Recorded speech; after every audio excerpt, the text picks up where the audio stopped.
Oh, that's right. I suppose I've showed up with work attire as well. Let me slip into something a little more comfortable.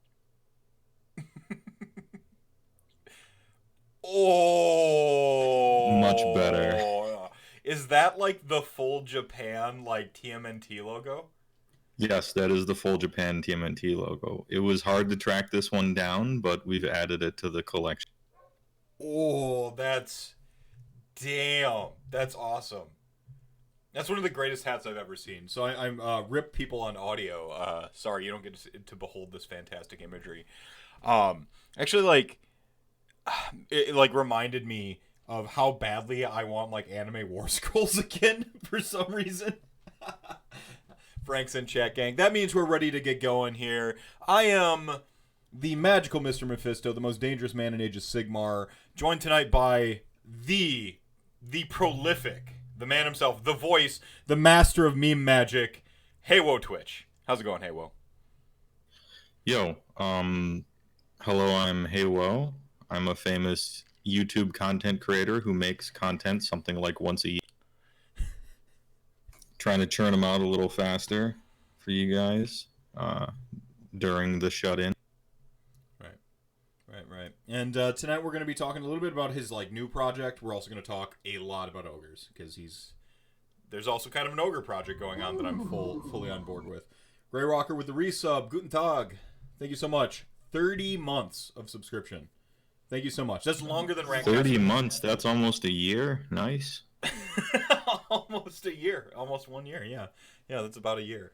I guess I'm gonna. I guess I'm gonna kick it off real quick. Like, the world rejoiced very recently when Heywoah sort of had a brief hiatus. And then like suddenly we got like a video, and then we got one, and then we got two like a day later, and then we got more video, and like we're like, oh man. So you've been doing a lot of work with what was once the choosing your army, first edition, second edition. Like you've had these videos for a while, but now we have this like new, yet even sweeter series. Yeah, I suppose I intended on it being about once a year, but really it just kind of depended. But yeah, it's been about one choose your army video per year. That's mostly kept up with. Oh, they came out with second edition. I suppose I'll need to come out with version 2. And now everyone has rules at last. At this moment, every army that exists basically has rules. At last, with Seraphon getting the last one. They waited a long time, although they got some pretty cool ones halfway through in GHB 17. Or was it 18? It was right around right when 2.0 first came out. They had like the endless spells croak, or not endless spells, but the endless as in casting croak. Like he could just spam the board with these comets, right? Like they got to do that, and when you could. Yeah, I can't remember which GHB they got their double teleport rules in, but it was like a welcome upgrade. Like their mechanics are amazing. It's just their war scrolls weren't that hot. I think it was 17.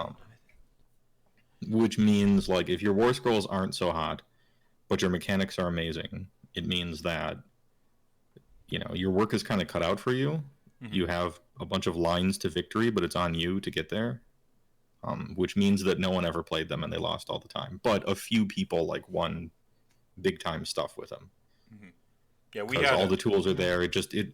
You basically just have to steal every win, which is kind of common, I suppose, for certain armies. Well, what was weird about Seraphon, and I actually just recently was talking about this on the new series I started, which is the Three Spheres series. What's weird about them is that they felt like one of those armies that was the most in control of playing the table, whilst also having the biggest just drawback in any direct form of play whatsoever. They had no hammers, they had no anvils, but they just had shenanigans. It was just S tier shenanigans, the army, and then just like D tier everything else. Yeah, well, depending on which FAQ time period we're talking about, Riperdactyls were kind of insane, although only once a game with the Bloat Toad. But yeah, they did have a hammer, right, for a little while there. It got nerfed a little bit in different interactions, but it was still it was still pretty good. It could kill stuff. Mm-hmm. We've kind of switched over to the rock throwing ones instead of the The rookie pterodons. ones, but if you're gonna have one good hammer, it might as well have flying, right? So I mean, like we're good. we've seen that just pay dividends for, kind of Beasts of Chaos, which was thought to be a mediocre army, even when, a player took it to Masters and won in England. I believe that was, Dan the Beastman? Yeah, it was with Zinch, or what? Not Zinch. Chaos Skyfire spam, Yeah, or not Skyfire. Sorry, Enlightened on Disc. Yeah, Enlightened on Discs. We've seen the flying good hammer just truly carry armies, though, is the point. I guess while we're on the topic, do you see that being the case for Seraphon going forward, or?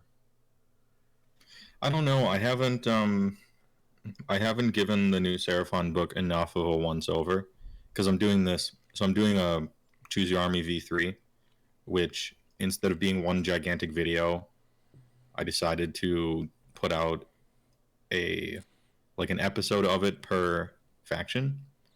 One, so that it can actually come out sooner, because it's starting to come out now instead of a long time from now. And second, to give each faction enough room to breathe. And because one gigantic video is a little intimidating, a lot of people just only care about one faction or two factions, and so they just won't watch it. Well, but what it means is, since I'm working on this thing, I'm able to delve into brand new stuff that's coming out less. And when I do Seraphon, suddenly I'll know everything about it. It's like when you're buying a computer, suddenly you're an expert on every part of computers. And then after you've bought a computer, you're instantly behind and you don't know anything for 4 years. Right. So it's kind of like that. Yeah, yeah. I mean, that's a really cool. I mean, that's a really cool prospect. Yeah, also, Frank brings up a good point as well. It's also easier to update when updates happen, because every new army that comes out, what am I going to do? Re-upload instead of a 2-hour video, it's a 2-hour and 7-minute video with Lumineth now, and a 2-hour and 14-minute video with whatever. I can just add videos to the playlist. Well, then you can disperse all those videos between all the Cinderfall Gaming stuff. So okay, the IDK one can just get the IDK video, and so on and so forth. It's easier to manage that. The Mad Lad Soren just showed up. Good evening, Soren. Thanks for the corgi biddies, the corgis, the Corbits. I don't know, man. I think, like I said earlier on, the whole internet rejoiced when you started releasing these videos. But you really lay a case early for exactly kind of how you're going to be getting, the player into it. You say this is the propaganda section. You also have your own sort of grades that you've set up, and it's not a traditional tier system, because tiers are. You could have a new tier system every month. You've actually kind of made sort of an evergreen grading system, I think. Yeah, I didn't want them to be tiers or anything like tiers, and I took great pains to explain that in the video. The videos are pretty short, but I mostly carefully choose my words. So these grades are things that a new player knowing nothing about the game might care about excelling in, or might not care that he doesn't do well with that in this army. So it kind of feeds off psychographic profiles, but I don't mention them. I just, based that upon where I came up with this. So you get some new RPG, right? And it's choose your class. And you're well, I want to, for a different type of person, people just have, because of their personality or their history or whatever, usually a go-to kind of thing to play and stuff like this. Here's an RPG. I want to play the big armored dude that's just invincible. I don't want to worry about a mana bar. Mana's dumb because it means you have to stop, and I never want to stop. I just want to always be moving forward like the Juggernaut, and I'm huge and I have lots of HP and defense and stuff, and I'll kill people eventually. Or you'll get the person who's I want to do the most damage and I don't care about anything else. I could have 1 hit point. It doesn't matter. I'll just get good enough to never get hit. And if I die, it's because I screwed up. So, I'll just outplay my low defense or whatever. Well, we had this not to interrupt you here, but we had the same conversation when you were getting into World of Warcraft back in the day, because there was a choice many of us like OG like MMO players had to make. It was you either went EverQuest 2 or you went World of Warcraft, right? Like that was the decision you made. EverQuest 2 came out a little bit before World of Warcraft, and so it was really like how antsy were you? But you're getting into World of Warcraft pretty early on too. I mean, I don't think BWL was even out yet when you got into it. And you're like late. It was like late 2004, maybe early 2005. Yeah, it wasn't. Like it was just like you got your candy for EverQuest 2, and then like as soon as WoW came out, you're like, okay, time to like go try this thing out. I'm gonna try this thing out. It's complicated. That's a whole different rantcast. But you had art direction, and EverQuest just didn't. EverQuest looked like it was designed in Poser by a machine that was told, like, make the most generic, boring 3D fantasy art possible. And when World of Warcraft came out, you looked at it and you're like, they paid artists to perform art to make this. That's what it looks like, and that's what it sounds like. Well, this is a worthy tangent. Having style makes up for a lot. You know, style, in the words of Bukowski, style is everything, right? Yeah. And at the time, people cared about stuff like graphics. Some things never change, I guess, but they cared a lot more back then. Mm-hmm. People actually looked up poly counts and stuff, and they're like, it's so low res and the graphics suck. And it's like, it doesn't matter if the graphics suck if the art is good and the look and style is good. Yeah, they made and that there's a huge difference between that. You have 2D games that still look good because the art is good and the style is good. And it doesn't matter if... Seriously, pick like an old Final Fantasy from like the 16-bit era. Like they still look good. They're interesting in terms of color palette. And then when you go to that nice little 2D splash screen, that original, like the 2D hand drawn art is just right there in your face for the character portraits. Like they look good. I mean, Frank can back me up on this one. Just look at the last few 2D fighters versus the earliest 3D fighters, both of which were kind of overlapping in the same era. Like Street Fighter Tournament, or Street Fighter Alpha, right, was coming out like around look the at Street Fighter Alpha and look at Virtua Fighter. Like it's no contest. Like it's the early 3D ones are gross, right? And the 2D ones still hold up, even to this day. Oh, it's just stuck. Make the dog stop. I'm trying. Okay. Tekken 1 was heinous. Yeah, Tekken 1 was heinous. Yeah. Yeah, heinous anus. Yeah, exactly. Yeah. I mean, style. I think style is also. I mean, you can look at like style as like a quality of choosing your army. You know, if you're looking at like armies in terms of play style, and you're like, okay, I have 2 tank armies here, right? We won't go into the minutia of like Fire Slayers versus like Ossiarch Bone Reapers because they do have different like play, but both are very tanky armies. If you're at the surface level, you're just like, I want to play a tank army, right? And you're like, do you like the style of dwarves? Or do you like being undead? You know, like that's a stylistic choice, essentially. You know, there's... Yeah, and aesthetics really are the great equalizer, and it makes making these videos a lot easier, because it really does solve all your problems at a certain point, is aesthetic, which is why I put the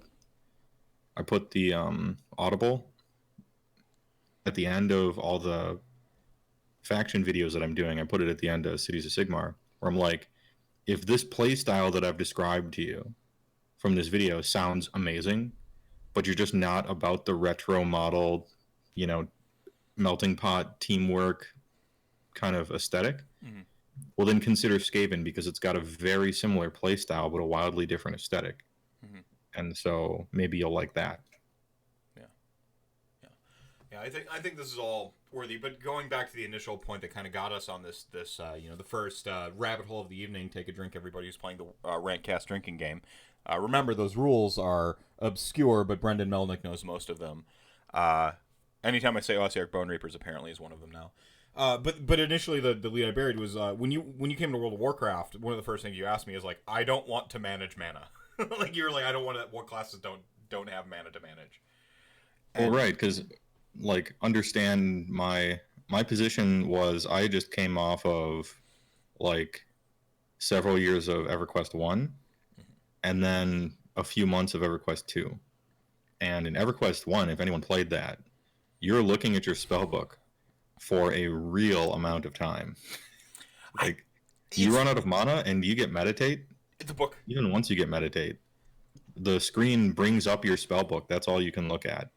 And in real time, you can sit there and not see the pixels move on your mana bar. And you're level 20. Like, I was done with it.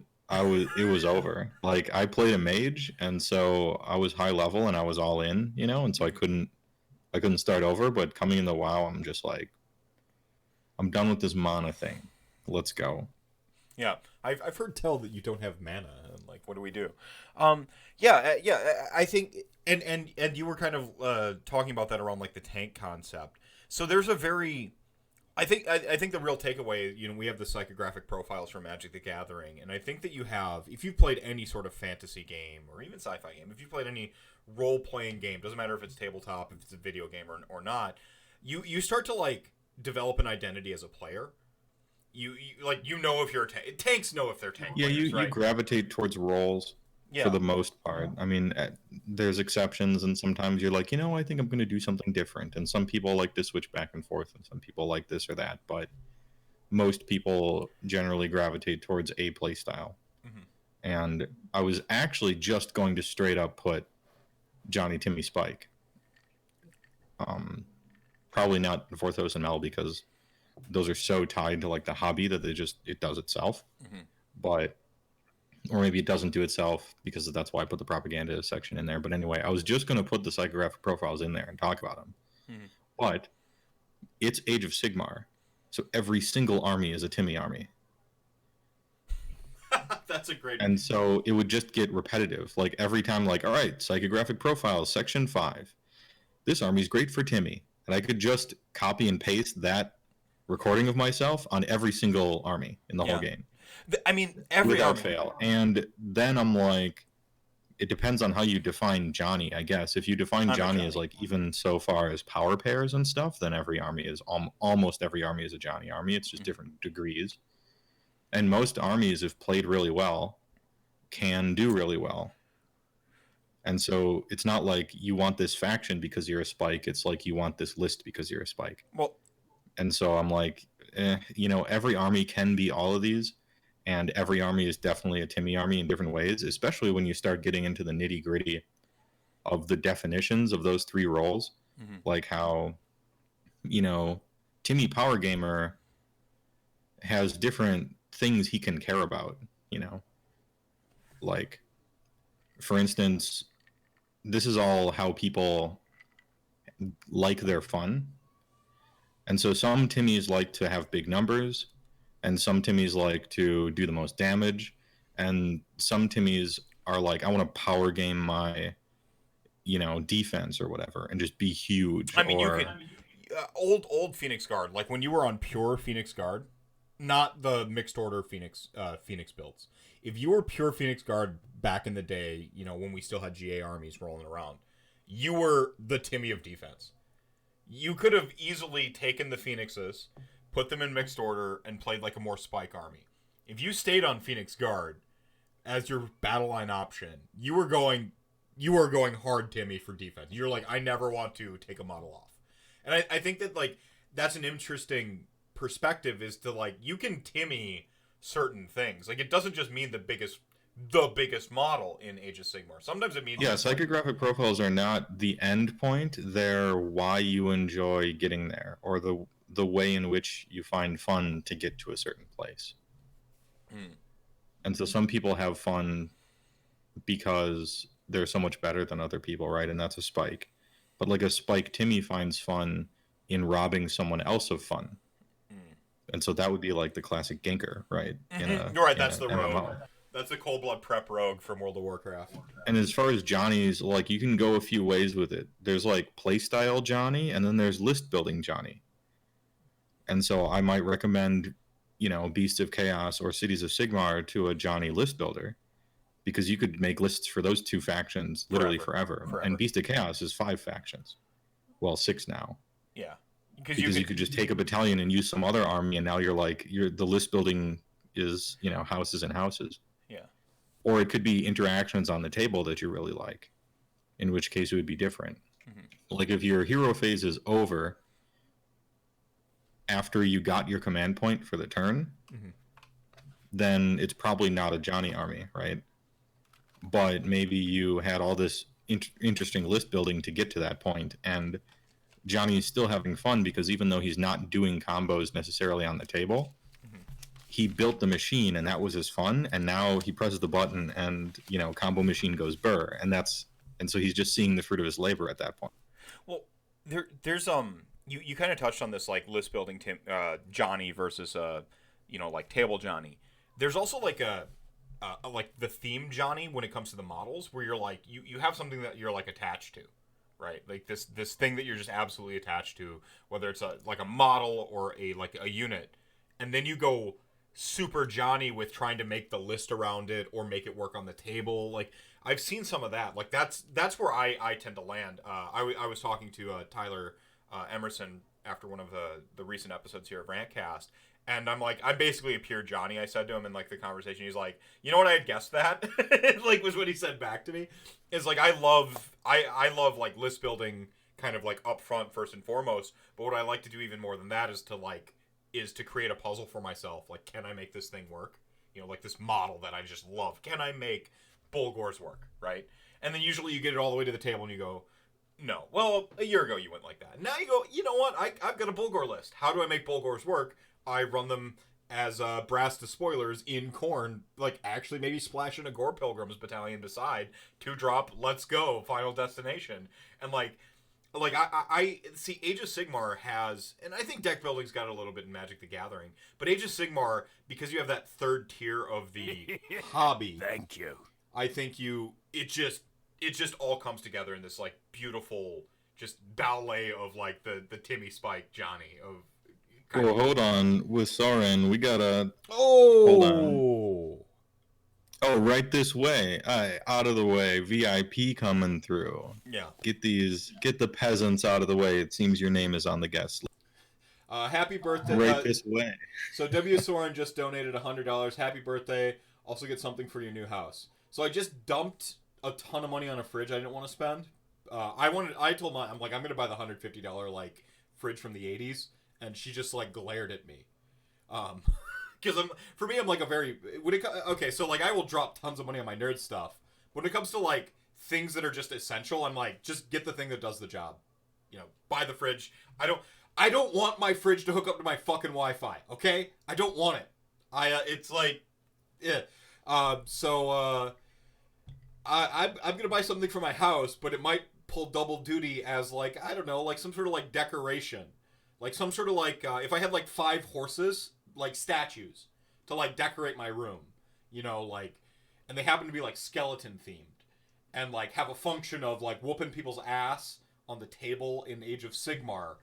Yeah, I'm not buying anything for my house. I'm totally buying Age of Sigmar. I'm totally buying. No, it's the W Soren fridge now. It's the Soren fridge. Yeah, it's the Soren fridge is what it is, right? I'm gonna put a magnet up there for man. Thank you so much. Like, man, wow, I can't even. Wow, thanks, Soren. Oh, Razor Tree brings up something in chat. This is the first time he's heard of these categories. I probably should have mentioned. So like, they're Timmy, Johnny, and Spike.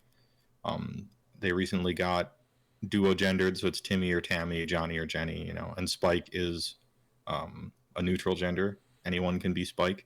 Right. It's not a male. And so Timmy is the power gamer. He likes big things, big effects, and flamboyant stuff. Johnny is the combo player. He likes combos and interactions. And Spike likes to win. End of sentence. And so those are the 3 psychographic profiles. Most people are percentages of each of them in some sort of graph. It really depends. But that's what we're talking about. Right. Yes. And you were a warlock in WoW, Phoenix Guard in AOS, and now in AOS 2, your cities. It seems like you like a little bit of everything. You like to be able to do anything as long as you do it right. This is a Johnny Spike. I'm sorry. I don't know how Spike it is because I haven't seen his lists, but it sounds Johnny enough. Yeah. Yeah. Phoenix Guard and AOS 2.0, now cities. Warlock in WoW is a Johnny class, unfortunately, and whether you were Spike or not depended on how much winning the class was in the rotation. So, if we're talking into vanilla, it depends on how much hit you had, but we'll see if depends on if you had Bloodvine. Yeah. Yeah. Hard. Math is right. LOL. Depends on how willing you were to bribe your healers. Oh yeah, for the life sacking, life tapping. Oh, your healers should be healing you anyway. That's their job. What you bribe your healers for is power infusion. And the mages have deep pockets. You're gonna have to bribe pretty hard to beat them out. So we'll see. Yeah, Razor Tree. We're not too dissimilar, by the way. Like I like to take a Johnny build and Spike with it. Like I don't find fun, especially in Age of Sigmar, going full Spike because first off, the rotation in this game has this weird paradox of like the best. If I told you right now that Beasts of Chaos are a fantastic meta pick, if I told you right now. And I believe that firmly. Joel McGrath is proving it. He's proved it in the last two tournaments. He's taken this list 4-1, and he's been in the running to win it all every one of those tournaments. We're talking comes down to the turn, and he ends up on a 4-1 instead of a 5-0. I mean, this is an army with a good pilot and a good list. You can take it 4-1, 5-0. That's how I feel about Beasts of Chaos. If I tell you right now, Beasts of Chaos is a great meta army. By the time the average human buys, builds, and gets their requisite sort of test pilot runs in with it to pilot it proficiently, know your buff ranges, understand especially with Beasts of Chaos, you have essentially a deployment chess phase that not everybody has.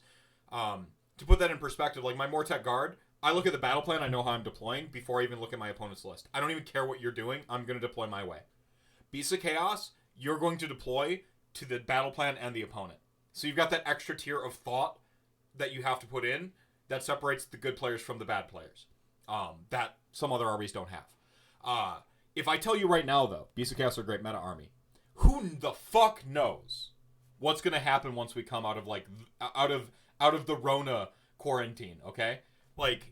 I would be kind of lying to you unless you're already kind of bringing the heat. So there's this interesting... again, dynamic of Age of Sigmar when it comes to being the Spike and being the meta chaser and stuff like that. And I don't like using the term meta chaser because it automatically has a negative connotation, and I just don't hold to that.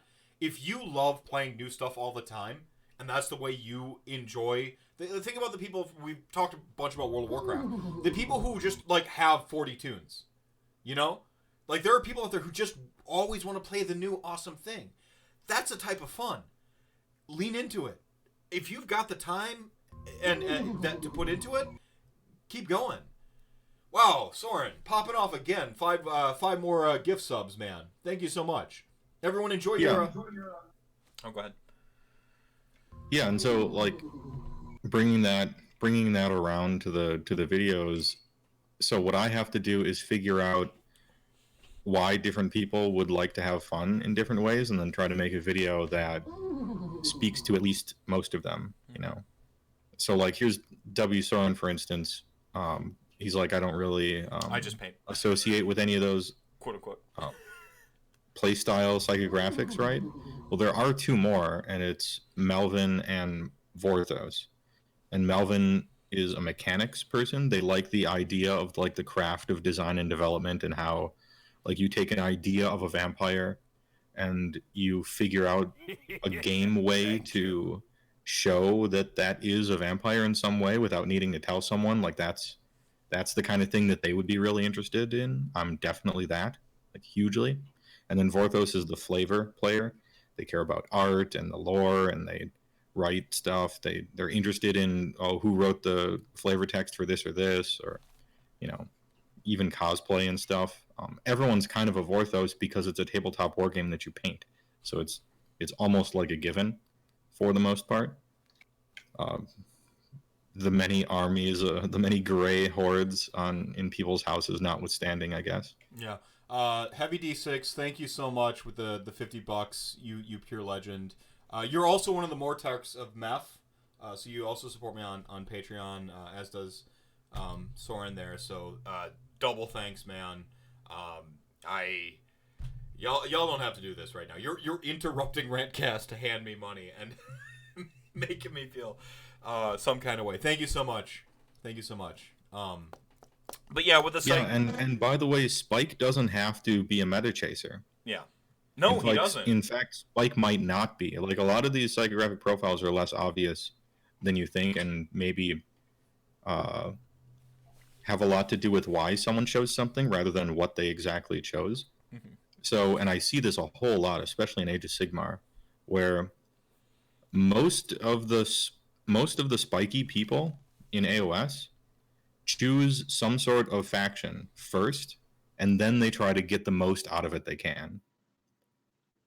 And so it's like, so like a spike like that is the kind of person who hears that some faction isn't very good, and they take it like as a challenge to themselves, and they're like, oh really? Well, I'm going to choose Beast Claw Raiders when everyone says they're the worst in the whole game, and I'm going to beat people with them, and I'm going to figure out how. And then they like min-max everything. And if they were min-maxing to this degree with like a good army, they would be oppressive. But they chose a design restriction first, just to see like if they could do it or how high they could get to it. And so that's a type of spike that honestly, like, most people wouldn't even be upset at, you know. Well, I mean, even with like the Beast of Chaos allegory a little bit earlier, like you could be a spike on Beast of Chaos right now. If you already had your BOC on the shelf, and you looked at, Nurgle, Mortek Guard, a couple builds of Slaves to Darkness, the KO even are kind of a high armor army. You've got Stormcast Eternal, even though they're quote unquote a bad army.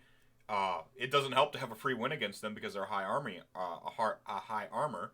Like, if you looked at Beast of Chaos and went, a year ago we didn't have a use for all this extra like armor penetration, and now everyone's playing all the like 4-up, 3-up rerollable save armies. Like you just like a spike sees that and goes, I'm gonna go on this hot sick build to win it all, right? Like you can go back to the shelf, to the vault, and pull up some of these like great things because you just want to win, right? It doesn't mean always chasing the meta. And that's yet again why I think meta chasing is just like not a good take. Like I just don't think it's a good take. On Twitter, if you're bashing on like meta chasing as like a content creator, I think it's lazy. People buy the new thing for tons of reasons. By the way, it's the new thing. Did you know people just want to own the new shit? Mephiston. I'm just gonna buy that model. I don't even know what the fuck 40k is. It's a new sweet model. I want it. Like there's no shame in getting that sort of engagement and enjoyment off of the new thing. What do we got going on here? Yeah. And so this is why, everyone's like, Spike just wants to win. But another way you can talk about these three is Timmy wants to experience something, Johnny wants to express something, and Spike wants to prove something. That's an interesting... Spike wants to prove something. Yeah. Can you elaborate at all? Like, I mean, I guess it's going to vary player to player, like what they're trying to prove, right? Yeah, and like the most likely outcome, or how should I put it? The stereotype is that Spike only cares about winning. But if you delve into the reasons why the three types feel the way they do, it's because Spike wants to prove something. And whether it be to prove that he's the best pilot, and so he'll take the army everyone's winning with, but then he'll be the person that's always getting the trophy. Mm-hmm. And he'll be like, he's the guy who got first place or top 3 in like 3 tournaments over the course of 2 months. And he sees all these people who picked up Slanesh and didn't know what they were doing and actually just lost. And he's like, in my hands, the powerful stuff is the best. And that's what he wants to prove. But there could be a different sort of Spike who goes design restriction, where they're like, everyone says lead belchers are terrible, and I'm going to prove that they're good. Mm-hmm. And so I'm going to make this list, and I'm going to play perfectly, and I'm going to prove everyone wrong, when people say X, I'm gonna prove Oh man, negative X. For whatever reason, this reminds me of like the mono red burn Spike, who just like was out to prove. There was a specific player. He was actually no, he did the white. Yeah, white. Patrick Sullivan. Yeah, he wanted to prove that Burn was the best so thoroughly, and successfully did for like one glorious year. Was just crushing people with Burn, and it was like no, Burn is the greatest thing ever, and he just was out, and he was a total Spike about Burn. Like you might have on the surface level thought Timmy, because Burn is kind of flashy, it's overt, it's an action movie of a deck. Yeah, Burn is exciting, But your opponent's at 3 life, you see the beads of sweat, and you're like drawing your 1 card. Like, is this it? Got it.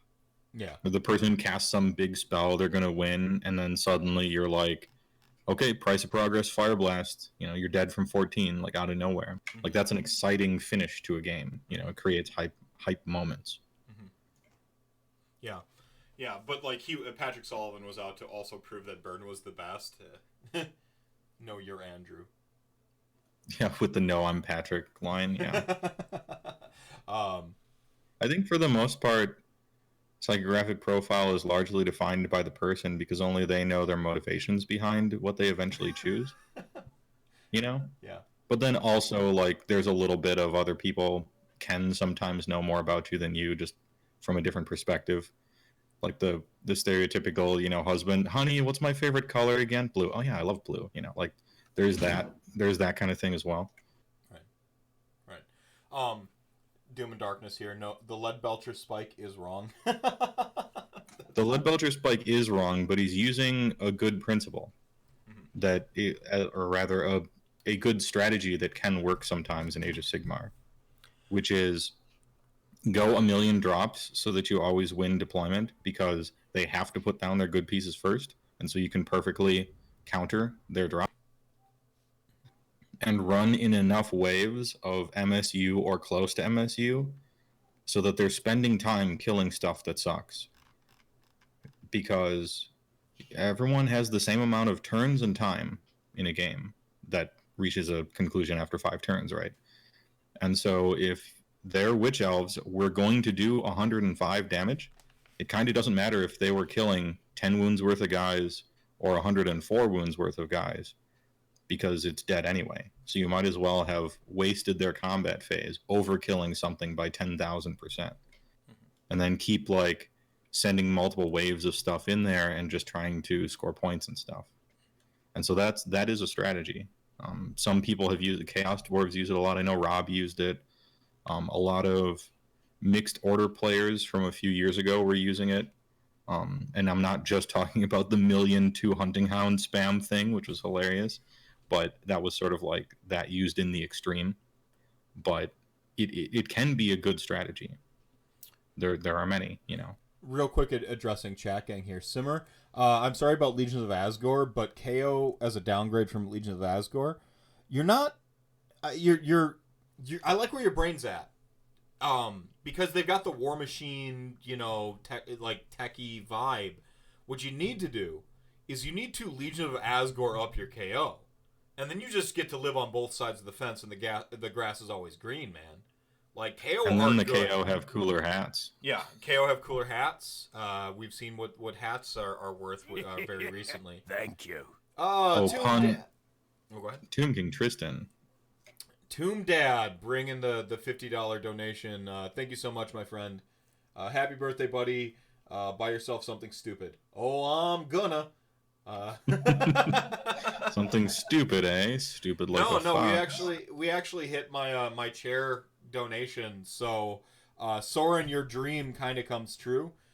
You said buy something for the house. I will have a new chair in the new office at the new house. So, and it's kind of stupid. It's not stupid to buy a chair, so I'm going to buy something stupid to go on the chair. I don't know what that is. Nice. Back support is useful. Yeah, like a little lumbar pillow or something. Oh, we have a pun alert. We can't forget this pun. Okay. Andrew Yells says, Joe, I found an ogre under my seat in my vehicle. It must have been there for almost a year. A true undergut. Well done. I'm going to give it a 5 out of 7. Nice one. And he says that's why Pestilence were so good, because it was multiple waves, and even 20 like can kill most stuff, and it doesn't matter if they die. Yeah, except Pestilence went a step farther, and they're like, hey, we could take the concept of multiple small units of shit to just waste my opponent's time, and then they're like, what if those multiple small units of shit instead of lead belchers were good? And then you're like, oh no, now we have a good strategy and good units, and it became very good. So Soren here popping off with a new tier 3 channel emote, which is the best gore emote. Yeah, with the face, yeah. And he's got the face and the trophy for number 1. Simgar, you like me because of my positivity. It reads as positivity, but it's just passion. When it gets right down to it, I can be like, there are things I see that are wrong and stuff like that, but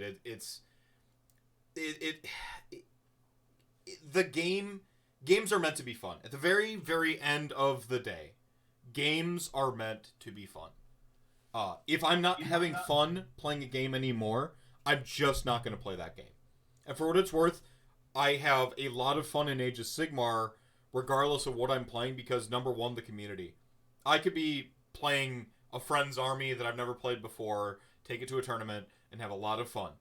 Yeah, even though I lean very competitive, I'm probably like I'm certainly a Johnny, but I do have like spike tendencies where, because there's a win condition, I want to win the game. I just want to like usually win with my like expressive combo, right? Like I want to win my way. Not the game's way per se. Yeah. Also, like you can be critical, and you probably should be critical, because when there's no criticism at all, when there should be some, you look like a complete, what's the word? Shill, like you look like a complete shill, and you lose all your respect. Yeah. But if you're only ever critical, then you give somewhat of a mistaken impression of the landscape, and that can be. That can be hurtful as well, or that can be harmful as well in a way. Yeah. And then also you kind of look like a downer wet blanket man. And when you have shows or streams or anything like that, a lot of people might summate your content under like one idea that they see the most, and you don't want to put yourself in that box for the most part, because then your critiques hit less and less hard every time. Because people know that's just a guy that's always mad, or that's just the guy that complains about everything. And so you want to make memes about how stupid the hats are, but then also you want to have like expressive propaganda in your AOS choosing an army for new players, where you make everything sound awesome. Right, so you want left and you want right. I'm staring right at the Techless Longhorns reaction. Like this is right at the meme magic thing. If you came down hard and memed on everything that could be memed on, like your videos wouldn't be absolute home runs. Like you did I think one of the earliest sort of like most notorious or prolific videos you did, maybe not notorious. You did the Stormcast one, right? Like yeah, and it's so old now that you need to explain the context of it, but like the first version of Stormcast podcast was completely horrible. And super short, edited very awkwardly, and was a glorified advertisement that was like 7 minutes long, and they just had like 12-second cuts where they kept saying welcome back every time they cut, even though nothing changed. And they were just like, oh, we'll interview this guy, and they interview him for like 1 minute. I'm like, so what do you do? Oh, I'm the map designer, and I was walking past the door in the office, and you needed someone to interview, so hi. Cool. So, how do you make your maps? This is still how I get RantCast guests, by the way. Continue. You what? This is still how I get RantCast guests, by the way. It's just the person who was most recently talking to me on Twitter before I panicked and had to have a guest. Yeah. And then they're like, so, how do you make the maps so awesome? Well, I get it in my head that what I need to do is make an awesome map, and then I make it awesome. And that's all the time we have. Thanks for joining us. It was that bad. And so I made a video making fun of it, and I copied their background and like green screened myself in there with my buddy Finn. And then they shit canned the whole thing.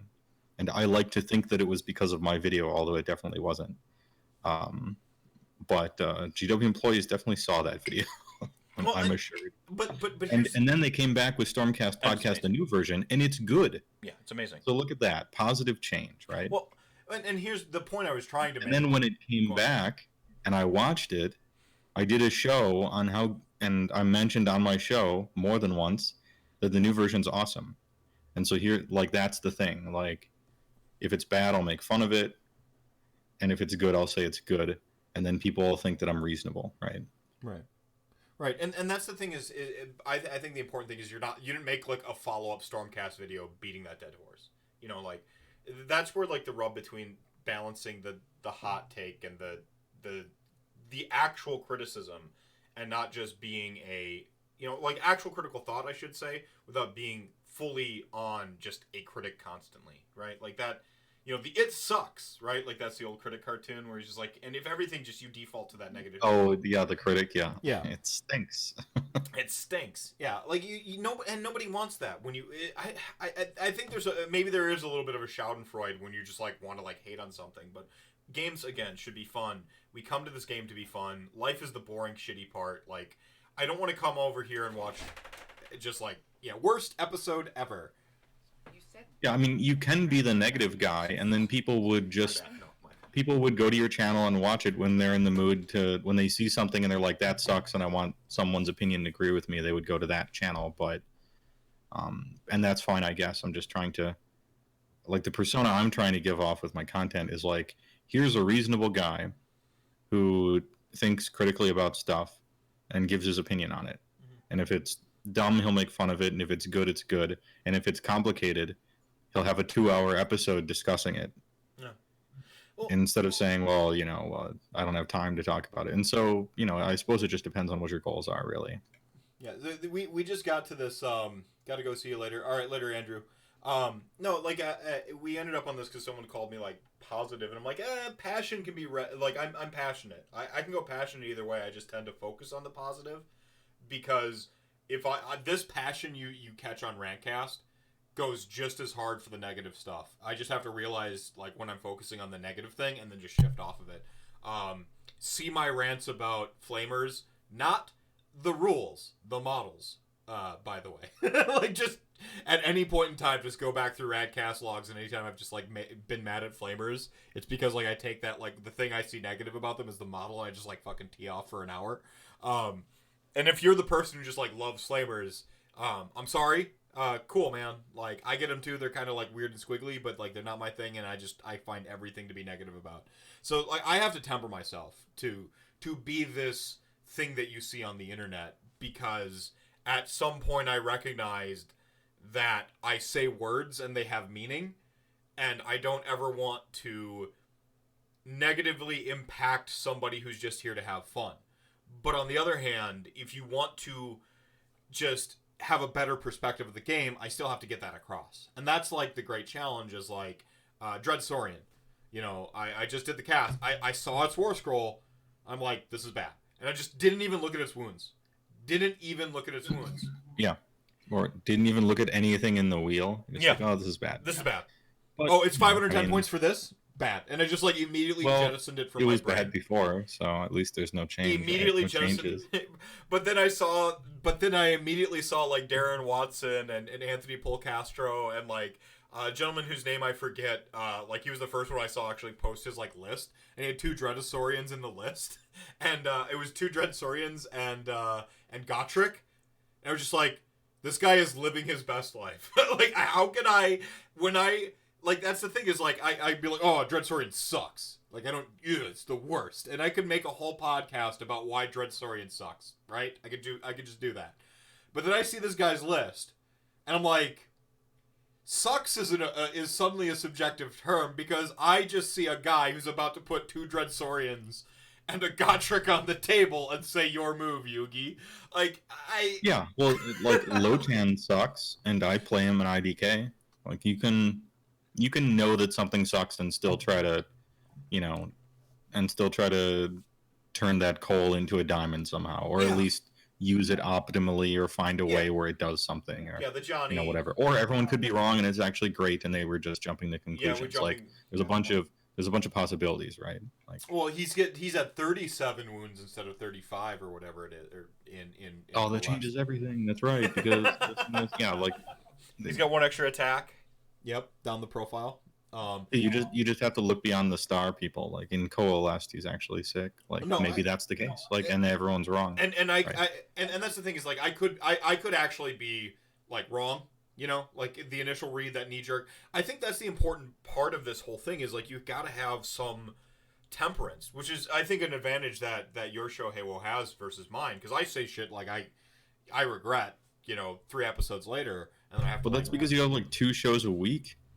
You gotta put out the opinions, and the whole point is that they're tongue-in-cheek hot takes, right? That's the whole. They are that's the tongue-in-cheek. thing. It's true. Like, that's the fun of it. Yes. And you let people know that that's the fun of it. You know. Yeah. If I had to do 2 shows a week, you know, I couldn't spend all this time researching and making sure this word is right or whatever. Like, you know, Later, Doom. it's just different stuff. Yeah. No, and that's the thing. Is like I say pretty often I'm open to being wrong and prove me wrong type thing. Not just like at me if you disagree. No, like literally like RantCast exists because one of 2 things is going to happen when I have my opinion. You're going to argue your opinion better, and I'm going to have to change mine, or you're going to argue your opinion poorly, and I'm going to refine mine. Like being wrong is worse to me than being right. If that makes sense. Like I'm sorry. I hate being wrong more than I like being right. So I choose to change my opinions when they don't suit me anymore. And that's why I love having guests on. I love having a discourse. One of the things I was going to lead into before we ended up on Dread Sorting was talking about your Techless Longhorns reaction video, which was just 30 seconds of not quite as good as Deadly as Ever, by the way, which I think might be peak Heywoah. But That might be the best one because I got to do subtitles and that was fun. yeah. This one was just, you know, look at the top of his head, you know, oh no, you know, that guy. Yeah. And the original video for that, by the way, is not funny at all. His laugh is amazing, but like the stuff he's laughing at is clearly like not funny at all. Yeah. But it's classic. So. But that's why you edited really well and you put in the right like. Yeah, and he says, "Look at the top of his head," and I'm like, "Oh, that's perfect because they have the double hats, right?" Yeah. So. The double hats. And No. The King of Heretics says, "Do you predict that GW addresses all the backlash on the Moo elves?" No. Yes, I do, but not in any meaningful way at all.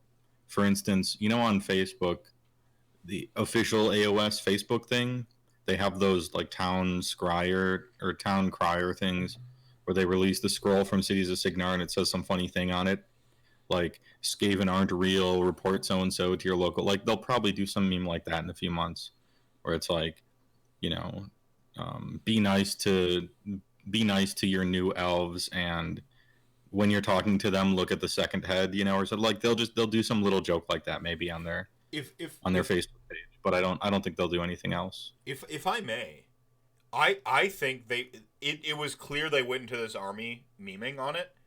They did not get the Ossiarch Bone Reapers release, and I struggle to remember the IDK release, and I think that was slightly before their marketing department. And I know there's jokes about how they don't have a marketing department because it's just like really is just like all the small workers just figuring stuff out, which is cool, awesome. I love feeling that there's like specific humans behind the work, but like Ossiarch Bone Reapers got lore videos. Even the Mawtribes got their one RP lore video. They didn't just like meme on like, hey, we're going to Burger King, boys. You know, like they didn't do something like that. Every step of the release of Lumineth for videos has been a meme. There hasn't been a single serious video. They've had this Lumineth lowdown justifying stuff or explaining stuff to you, but they haven't gone in with like the serious lore video, because I think that they knew they were going to be contentious with it to begin with, and they wanted to fall back on we were memeing the whole time, and then have like the ultimate like justification at the very, very end, or the ultimate like saving grace at the very, very end is like, oh well, you still have Tyrion and Malarian coming. Like, to just test the waters, be able to go, oh, see, we were joking. We've got this coming. And I hope that, I guess it's a little tinfoil hatty, me trying to justify it, but like, like I don't know if their hobby, whoever does their sculpts, I know it's a few people, it's a big team. I like what they're doing. I'm sorry. I like that it's weird and it goes too far. Dude, the giant cow, like the what's his name? Cow King Mountain Hammer or whatever, that thing Yeah, looks so sick. it's awesome. That's like my That favorite was fun. model that they've made since Catacross. Yeah. And probably for a lot before that. Since It looks completely awesome. Same. And so my opinion on Lumineth is, I suppose, a little complicated, because I think the double helmet guys look like Fucking love them. inexplicably horrible. Fucking Right? love Just them. like you couldn't have. I don't know how that got through a committee. And normally I don't like committees, I know. but committees are supposed to stop this kind of thing from happening. Yeah. But then, like, Cow King guy looks awesome. Yeah. And Empty Suit of Armor Man Amazing. looks completely badass. There should be a whole army of them. I wish he was the whole army, Yeah. but yeah, whatever. Like, and so I like a whole lot of the stuff that Lumineth are doing. It's just like a few of the things are way too easy to make fun of. It's getting too easy to make fun of, where I've just like stopped. Is part of the reaction I've now had, is like, Yeah, I did the oh initial look, somebody thing. making fun of the thing now, and I'm just like, it's such low hanging fruit. It's like making COVID Nurgle jokes right now. I'm like, I don't even care. Like, stop. Yeah. Well, The COVID Nurgle jokes were like, this is a really obvious joke I could make, but it's so obvious that it's not funny, and probably a little bit in poor taste, so I just won't. And then Yeah. people did it anyway, and I'm like, yeah, okay, of course. Can we move on, please? Yeah. But no, that's why Lumineth Realm Lords are like Persona. Yeah. I like it a lot, but it's very easy to make fun of, and those two things can be true at the same time. I think, and Lumineth it's the 2s and 9s army. Like, it really, this is the Rosewater, like 2s and 9s. I see, for some people, like, the whole army has hit for some people. Unbelievable! I'm so happy for them, because I remember. Yeah, well, they're doing the 2s and 9s thing, right? Like Mark Rosewater said. Like, they're not interested in stuff that's 7 out of 10 across the board aesthetically. Mhm. They're looking for 2s and 9s, 50-50. Mhm. And so some people actually hate them, but some people fall in love with them. Mhm. And that's a way better design strategy than 7s across the board, because then everyone likes it, but nobody falls in love with it. And that's worse. Even though it seems like straight 7s is better than 2s and 9s, but it's not when people have to pick a faction. Mhm. And so the people who love Lumineth Realm Lords will actually love them and just play them. And the people who hate them will keep playing Khorne or whatever the fuck, Whatever army they're they're already on. playing. And Yeah. that's fine. Ooh. And like, Big I'll loss just- for you. I guess I'll just wait for the next army and see if I like that one. Yeah. I guess I feel less sympathetic to the people who who wanted Lumineth, and then they came out and then they're not for them. And I'm like Yeah, that sucks, man. yeah, it sucks, Like- but like, wait for the next hype train. Yeah. like The people who really, really, really just wanted like classic high elves, I feel the worst for, because they're not unreasonable in wanting that, but it's so clear now that that's never going to happen. I don't. It's just off the table. The train's left the station. And I'm about to make a bunch of enemies from a bunch of Like classic the high elf players. classic high elf is just never happening. I'm If this is Teclis's army, like, it's over.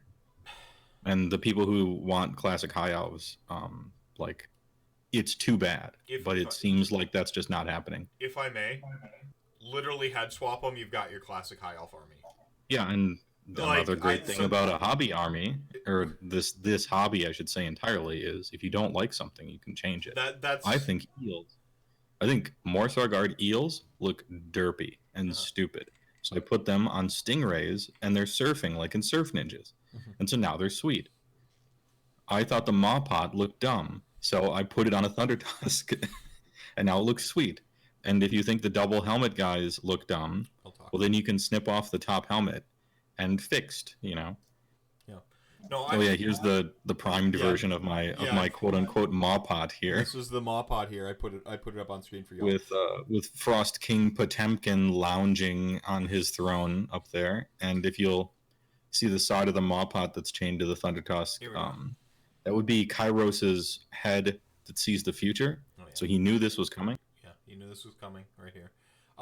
No, I think with Lumineth, and I don't feel bad for people who wanted classic High Elves, because I feel like it's become an unrealistic expectation to want just the Warhammer Fantasy Battle thing again.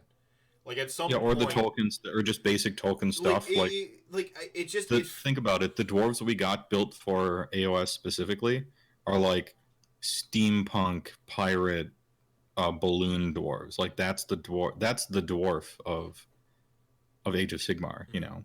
And the classic high elf of Age of Sigmar are mountainous Zen bull worshipping elves. You know, like it's you're just not going to get vanilla race. It's been done. They're trying to go fantasy. Yeah. Again, I just at some point it's like when do you alter your expectations, or when do you keep wanting hitting your head against the wall? Like, you know, when do you change? Well, they're making Cold World, so you can have classic high elves there. Cool, like classic high elves there, but Age of Sigmar isn't the place for them. And again, Lumineth get really close. My biggest criticism of the first three models we saw, essentially the cavalry, the spearmen, and the archers, I'm like, they're just high elves again. Like, I looked at them, I'm like, these are like just elves again. I did nothing, completely ambivalent to them personally. And then when I saw like the mountain bull Chad, I was just like, okay, cool, they're finally doing something that pushes the needle. I don't care which way that needle goes, but at least it's not in the middle. Unbelievable. And and if you want a classic high elf looking swap stuff, the heads. Not even that. Take half Lumineth and half like Phoenix Guard and stuff. Boom, done. And you have a super classic looking army. Done. So there is that. Yeah, just grab some Phoenix Temple boxes, swap out some stuff, you'll be fine. And I guess there's no like immediate like analog for swapping out the avatar of the mountain thing, but if you're swapping that out, you're just wrong. That model's amazing.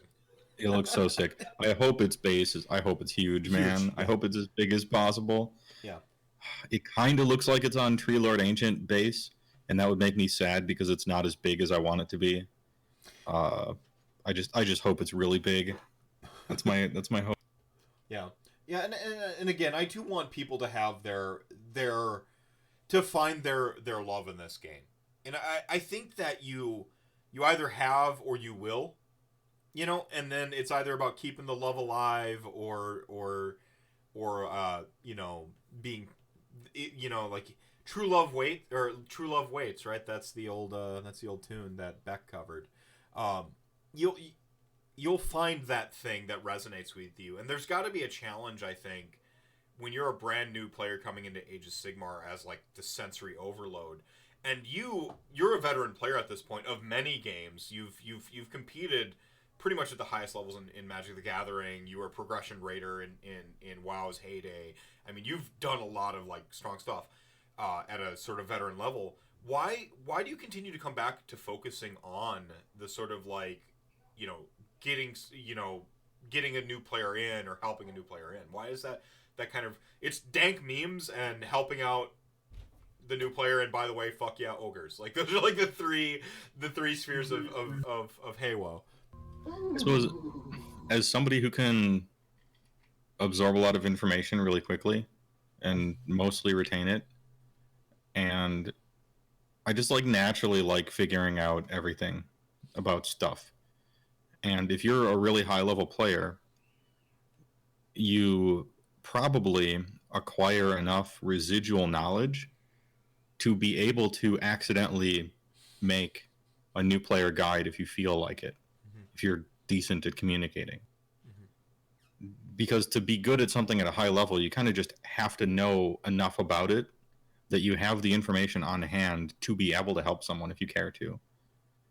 And so I found myself, because like my first video was, you know, competitive Magic the Gathering player tries AOS, has fun, you know, more at 11, right?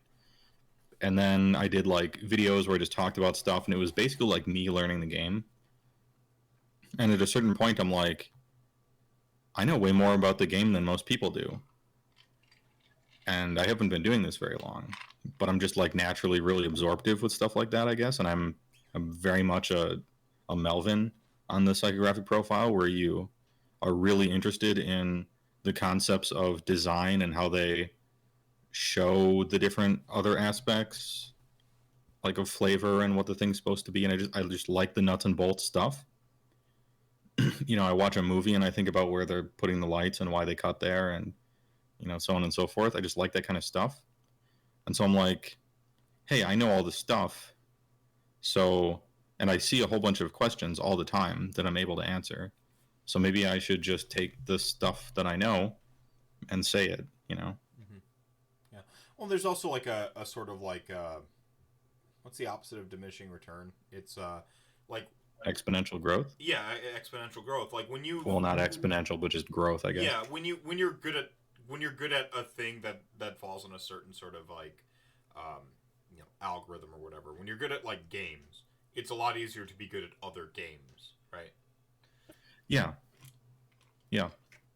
Yeah, a lot of the not necessarily skill at the game, but skilled at being skilled at games can translate from one game to another very easily. Yeah. And if you're the kind of person who gets a new game of any sort, like board game, video game, you know, paper and pencil game, if you're the kind of person who likes to poke at it, and you're just like, what if I do this? Like, okay, so here's this mechanic. What if I take that to this extreme? Or what if I take it to that extreme? Or what if I ignore that mechanic? You know, is this thing actually, can I ignore this somehow by doing something else? If you're the kind of person who just likes to poke at stuff, you tend to just find out. Basically, if you're Dr. House MD, you can solve all the diseases because you're just, the puzzle is what fascinates you. Yeah, or if you don't solve them, you know why you can't solve them. Right. Or you know better questions to ask or whatever. Like, you know, it's the classic, the more you know about something, the more you know that you don't know about it, and so on and so forth. Right. I mean, that's the Neil deGrasse Tyson too. Is like knowing enough to know you don't know everything. Is like the next echelon of understanding. Yeah, knowing what you don't know is sometimes hard to figure out. Yeah. But it's important too. Yeah. And Razor Tree says here, and most importantly, to have fun while doing it. And this comes back to like the games thing, where it's just like we play games. At the end of the day, we're playing games, and I think there needs to be and the only expectation you should really have in a game is to have fun. You shouldn't expect to win. You shouldn't expect to get the thing that's made just for you. Sorry, you don't even know. Yeah, and also speaking of finding the fun, Thank you. there were a bunch of complaints. Go on. Well, there were a bunch of complaints and like things that were happening in games. I assume because I was reading about this on like, you know, various places on the internet, Facebook, you know, TGA forums when I used to go there, stuff like that, where it's like person's complaining that there's a that guy competitive person who smashed them or whatever, and I'm like, this was easily solved. And it seems like, to me, as an outsider, it was easily solved, but for these people, like, they fell into this problem. And so I could make a video and include a solution to this problem, and if I'm already doing content for new people sometimes, I can put all that stuff in there.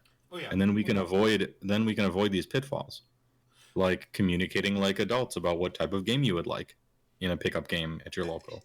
You make it sound like simple. talking to a person. You make it sound simple. You make it sound simple, and it kind of is as simple as that. But like it really, there is this. If you come over from a board game or Magic the Gathering or heaven forbid a video game, you plug in controller, push button, play the game. You don't. Even with Magic or you know, Monopoly, you set it up and you just go. The social aspect of Age of Sigmar, I think, goes understated sometimes.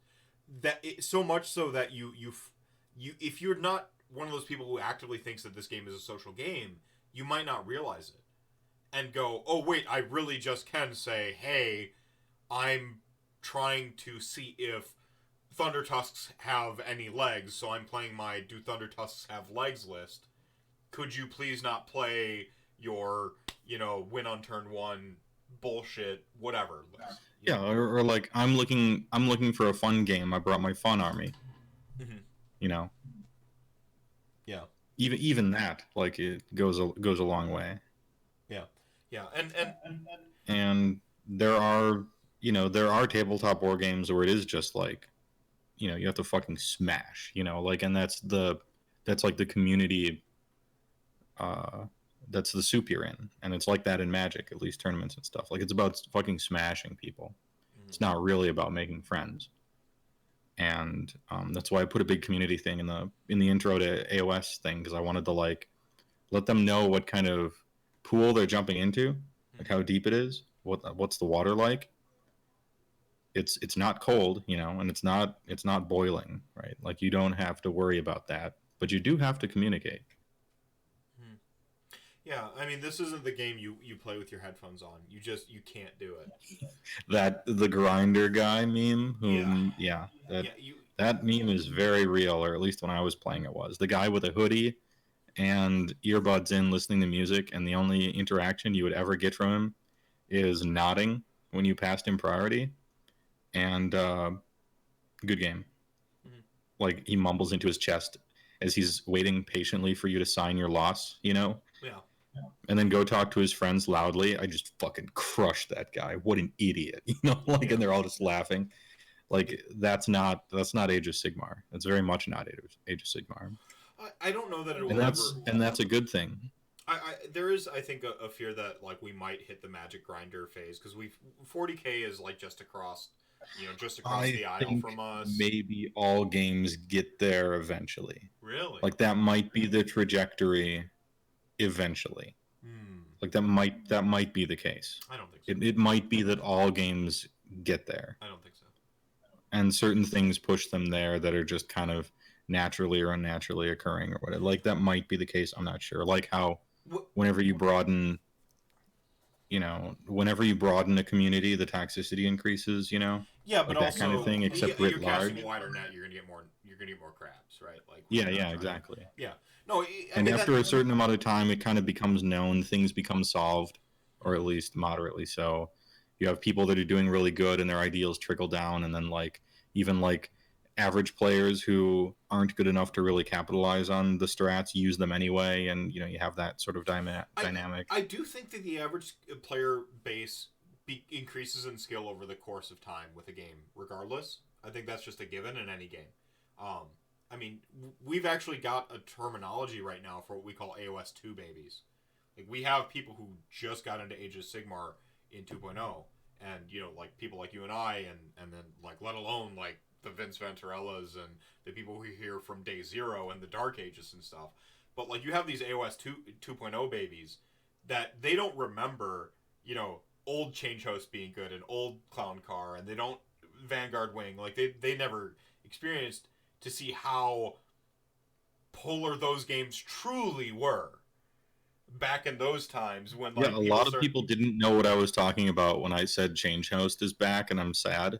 A lot of people were new enough that they're like, oh, what do you mean? Like, they didn't get the reference, and I'm like, oh, I didn't think, because a lot of times your idea of yourself doesn't age, and it should. And so I had this concept in my head where I'm just like, with you there too, bro. Oh, V-Wing, yeah. I miss V-Wing too, buddy. Dude, as a Melvin, I loved that army. Yeah. Because it was doing things mechanically that were completely unintended, and it actually broke the game. And I thought that was awesome. I didn't think anyone should have to suffer playing against it, but it was awesome. Mm-hmm. But no. Like, again, the average skill base increases, but like, we probably have. If I had to just, like, rough estimate, basically, pull numbers out my ass, like, I bet you half the people playing right now didn't play a year and a half ago. Like, this game has. Yeah, I don't know their numbers, but if you told me that, I probably wouldn't. You wouldn't be surprised. Like, I wouldn't disagree. It seems reasonable. Uh-huh. All of their advertising is hyper focused on the most, like, the youngest, brand newest players for both of their games. Yeah. Like, they're zeroed in on the young person who walks into the store and their mom buys them something for Christmas, impulse shopper style. Like, that's all their advertising is, like, going to the most like ignorant person, not Not ignorant in a ignorant bad in a way, bad way, not in a bad they way, just just don't know. like you don't know anything and you haven't really played many games, and here's this, And so because of that, yeah, it's probably true that if somebody said like 50% of the players currently are new in the last year, like, okay, that wouldn't surprise me. to add to that, I mean, that's the exact way I got into Age of Sigmar 2 or Warhammer Fantasy Battle back in the day too.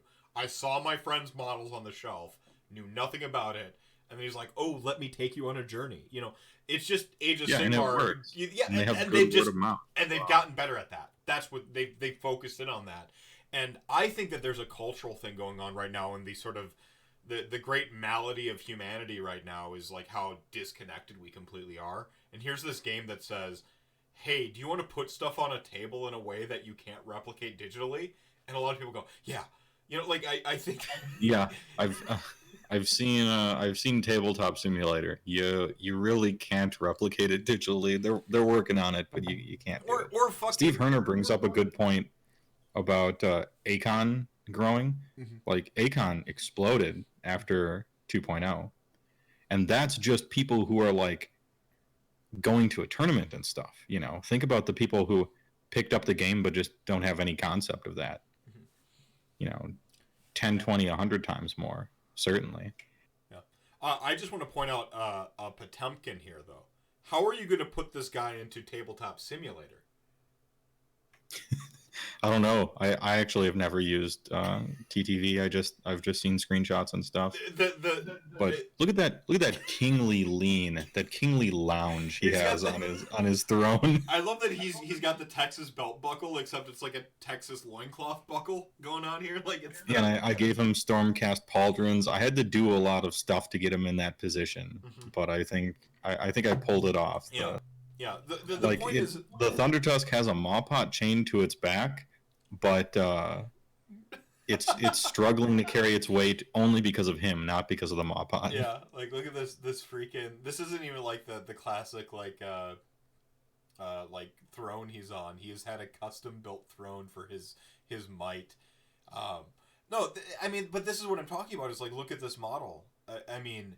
I talk about like pimping your Magic deck, right? Like I have foreign cards and I've got foils and I've got full art and I've got custom art, but that's really not me putting a huge onus on my deck at the end of the day. Yeah, there's a lot more of that in AOS. But yeah, Frank, I'm sure they have like an import picture function on TTV, like or TTS. It won't be the same, Frank. Right, but when you're like federally required to stay inside. It'll do. Like it's probably it'll do. It'll do for now in the interim. But it will only do in so much that like people who are already playing the game will continue to play it as a stopgap. It's not going to grow. It's not going to if your understanding. Yeah, I don't think it's going to become like a. Yeah, I don't think it's going to become like a thing where it's like, oh, don't bother playing AOS. Just go to Tabletop Simulator and pirate all the books. Like I don't think that's going to be like that's not going to be a thing because the game itself can't carry that. And this really is like the game is fun. Don't get me wrong, but the game itself can't carry that. It's because of the models. It's because of the hobby, and it's because of the people you're interacting with in real life. It's not because of the game mechanics. There are games with so I have no fear of that. In Magic, it really is because of the game mechanics, and that's why Hearthstone and Magic Arena will probably someday eclipse paper. Because the mechanics are perfectly preserved. Because the mechanics are the best part about it, and it translates to digitally so well. But in this one, it's really not the case. This is the point I was trying to make, though. Is I don't think Age of Sigmar will devolve to Magic. Like, if it's a continuum that all games eventually hit to the Magic point. That's why I took us on this little journey about Tabletop Simulator, and I brought up Potemkin here. What's his full name? You've named this. So there are, in the hierarchy of, I suppose this is an ogre show, so I'm going to get into it. I hope everyone had their bathroom breaks. This is time for a story. So in the hierarchy of Beastclaw, and as a subcategory of Mawtribes, You have ogres that don't have a mount, the lowest of the low. Yeah, disgusting. And then it's like Mournfang riders and beast riders, and then it's Huskguards, and Huskguards are in charge of stuff. And then there's Frost Lords, and Frost Lords are in charge of everybody, right? They're like the kings of their tribes. Well, then there's Frost Kings, and they talk about them in the lore, but they don't have any models or anything. And Frost Kings are like mythical Titan level, things that are barely described in the lore, but ogres who have lived for like thousands of years and remember the age of myth and all this. And so this guy is a Frost King. This is my take on Frost King. And so he's Frost King Potemkin.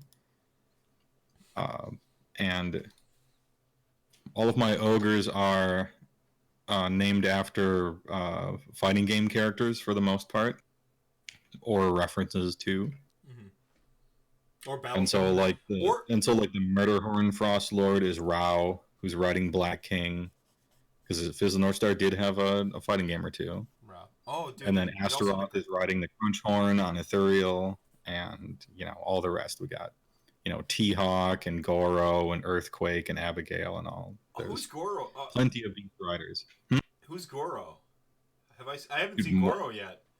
Well, you have 4 arms, right? Right. Okay. Yeah, Goro from Mortal Kombat. Yeah, the old classic. Yeah, love it. No. Just real quick, it could also be a reference to your filmography, your actual like degree in cinema, Battleship Potemkin, which is like one of those like, cinema nerd. Yeah, Eisenstein. Yeah, one of those. Yeah, it's one of those. So I suppose it perhaps doubles subconsciously, because I wasn't even thinking about Eisenstein, but yeah. Yeah. I mean, and I think this is one of the most significant parts of Age of Sigmar. This is one of those things that harkens back to like people loving my positivity in chat. Age of Sigmar does something that I think is just next here. Is even an average hobbyist makes it their own in some way, whether it's the models you select. If you love Crocscore right now, you just freaking love them, even though I think in Seraphon they're kind of like one of the losers of the book. You run a unit of Crocscore with your otherwise Johnny or Spike list, you've put your own spin on that. Like you've embraced this quintessential part of yourself. Like me, just constantly wanting to run Nagash and death stuff, and when I go over to my Beast of Chaos vacation home, it's just like all about being heavy metal, and we find ways. I've talked to some of the most Spike players. All things equal, you go, there's 3 best armies right now. Which one do you play? And like, what people might assume is the obvious Spike answer is like, oh, the one that beats the other 2. Right? And then what I end up finding is like, they end up playing the one that reminds them of when they first got into Age of Sigmar. They're like, well, I played Tzeentch when I first started playing, so like I'm actually on Tzeentch right now, even though KO kind of give them a run for their money. So like that's the Age of Sigmar answer. You have 3. Here's 3 armies that are the best army. Which one do you play? The AOS person 99% of the time says the one I like, the one that's the coolest, the one I think is the coolest. Mm-hmm. That's the decider. Mm-hmm. That's the decider when they have similar play styles. That's the decider when you're choosing between some army that's like S tier or A tier or whatever. It's what. There's a certain degree of how cool you think it looks that has to be met. You have to check that box. Threshold. And as long as you can check that box, there's other stuff you care about, but that one seems to be the one that always gets pulled to. It's the first thing. What are the models? Every time.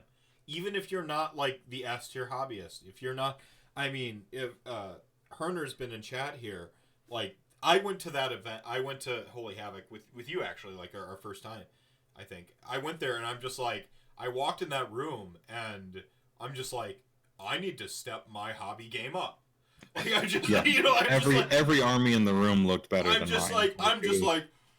I leaned back in the chair, and it wasn't even that like you need to be technically the best painter in the entire universe. It was just like, look at the amount of person that they put into their own army. Look at the... Yeah, you just want to improve so that you can express yourself better with your models. It's not about being amazing at painting, and it's not about being the best painter.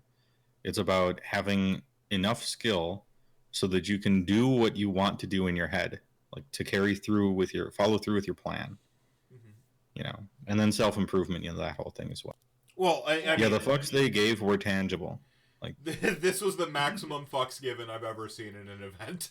it was like, dude had a printer in his room on site where he, in between rounds, went up and printed off like photos from the fights, and then like wrote from on the like previous game. he wrote on like comic book text on them, and then he'd like display them on his board like it was a comic book. Like I will never win a narrative award there, because that is the amount of insanity going into this. But like the point Yeah, it was wasn't Dom. yeah, Dom. The point wasn't what the reaction wasn't like, oh my god, I need to win a hobby award. What happened was like, I need to be able to set my army in this room and feel like I belong here when that's what's going on.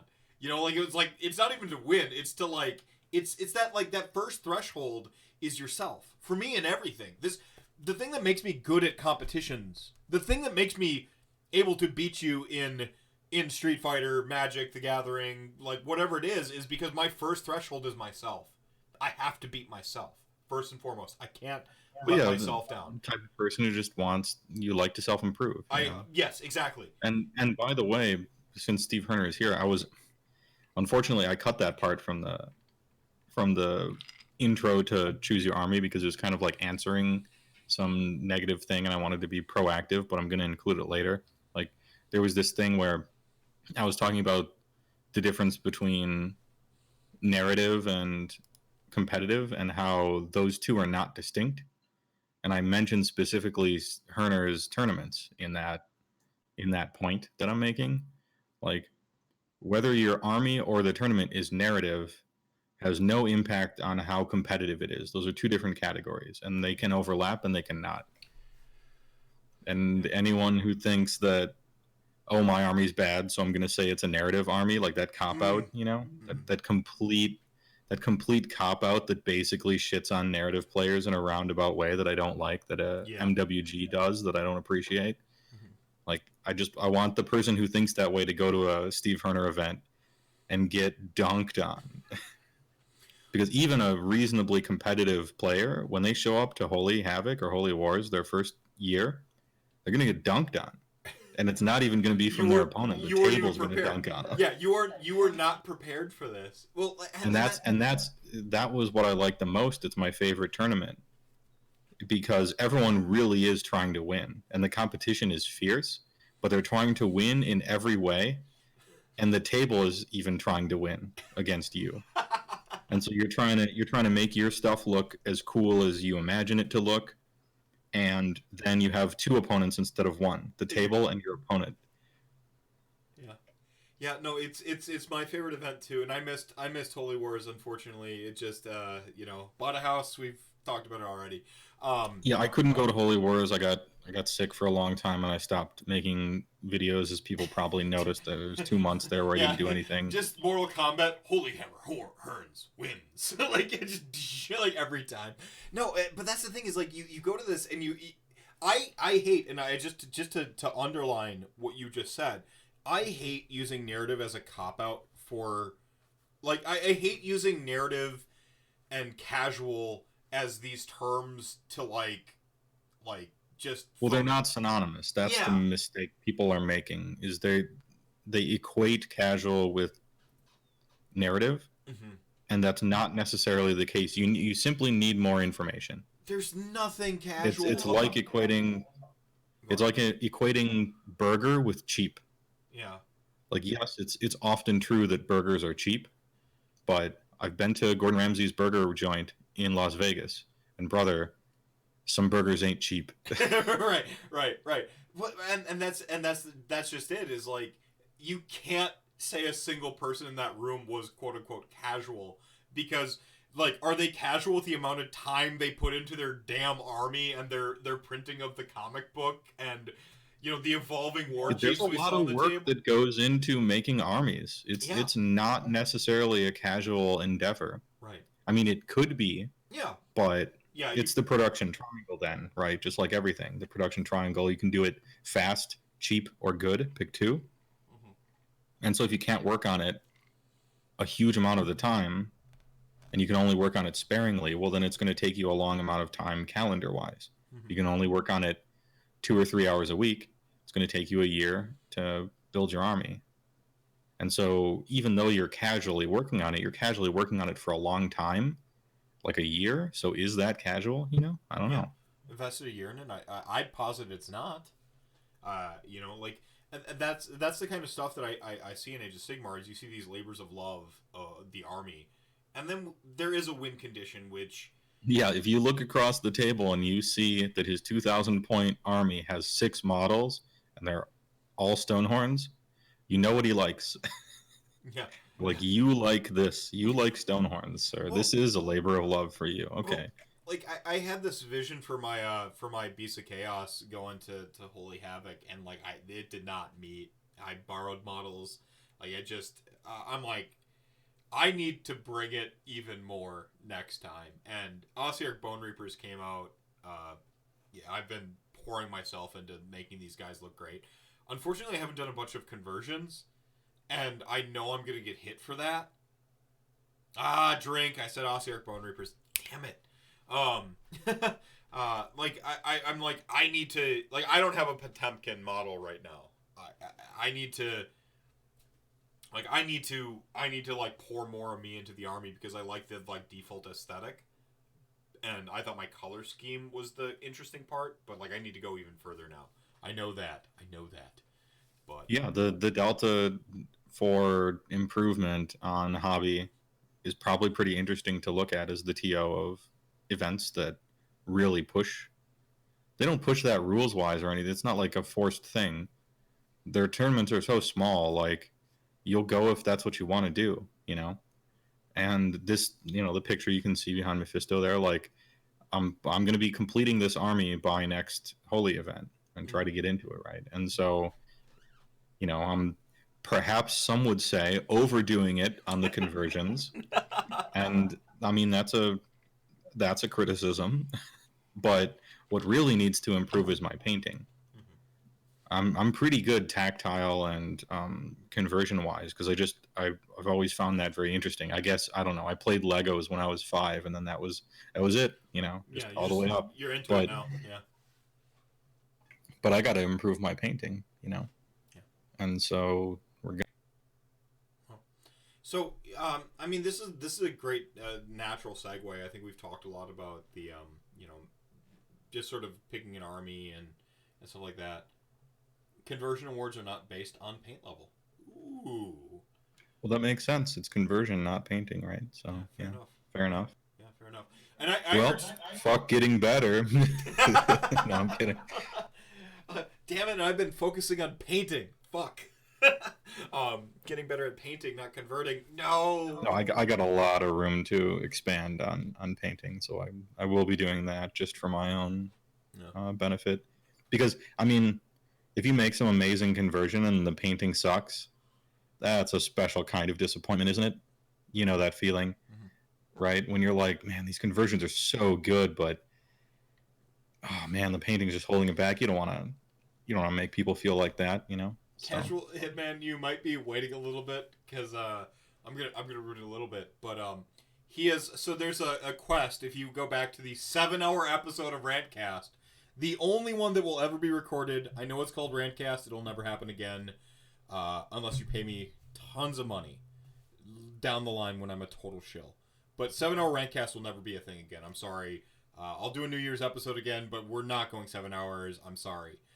But if you listen to the 7-hour episode, if you're that good of a RantCast fan, you'd have listened to it, and you'd have found out about a little hashtag, the hashtag no less than 5.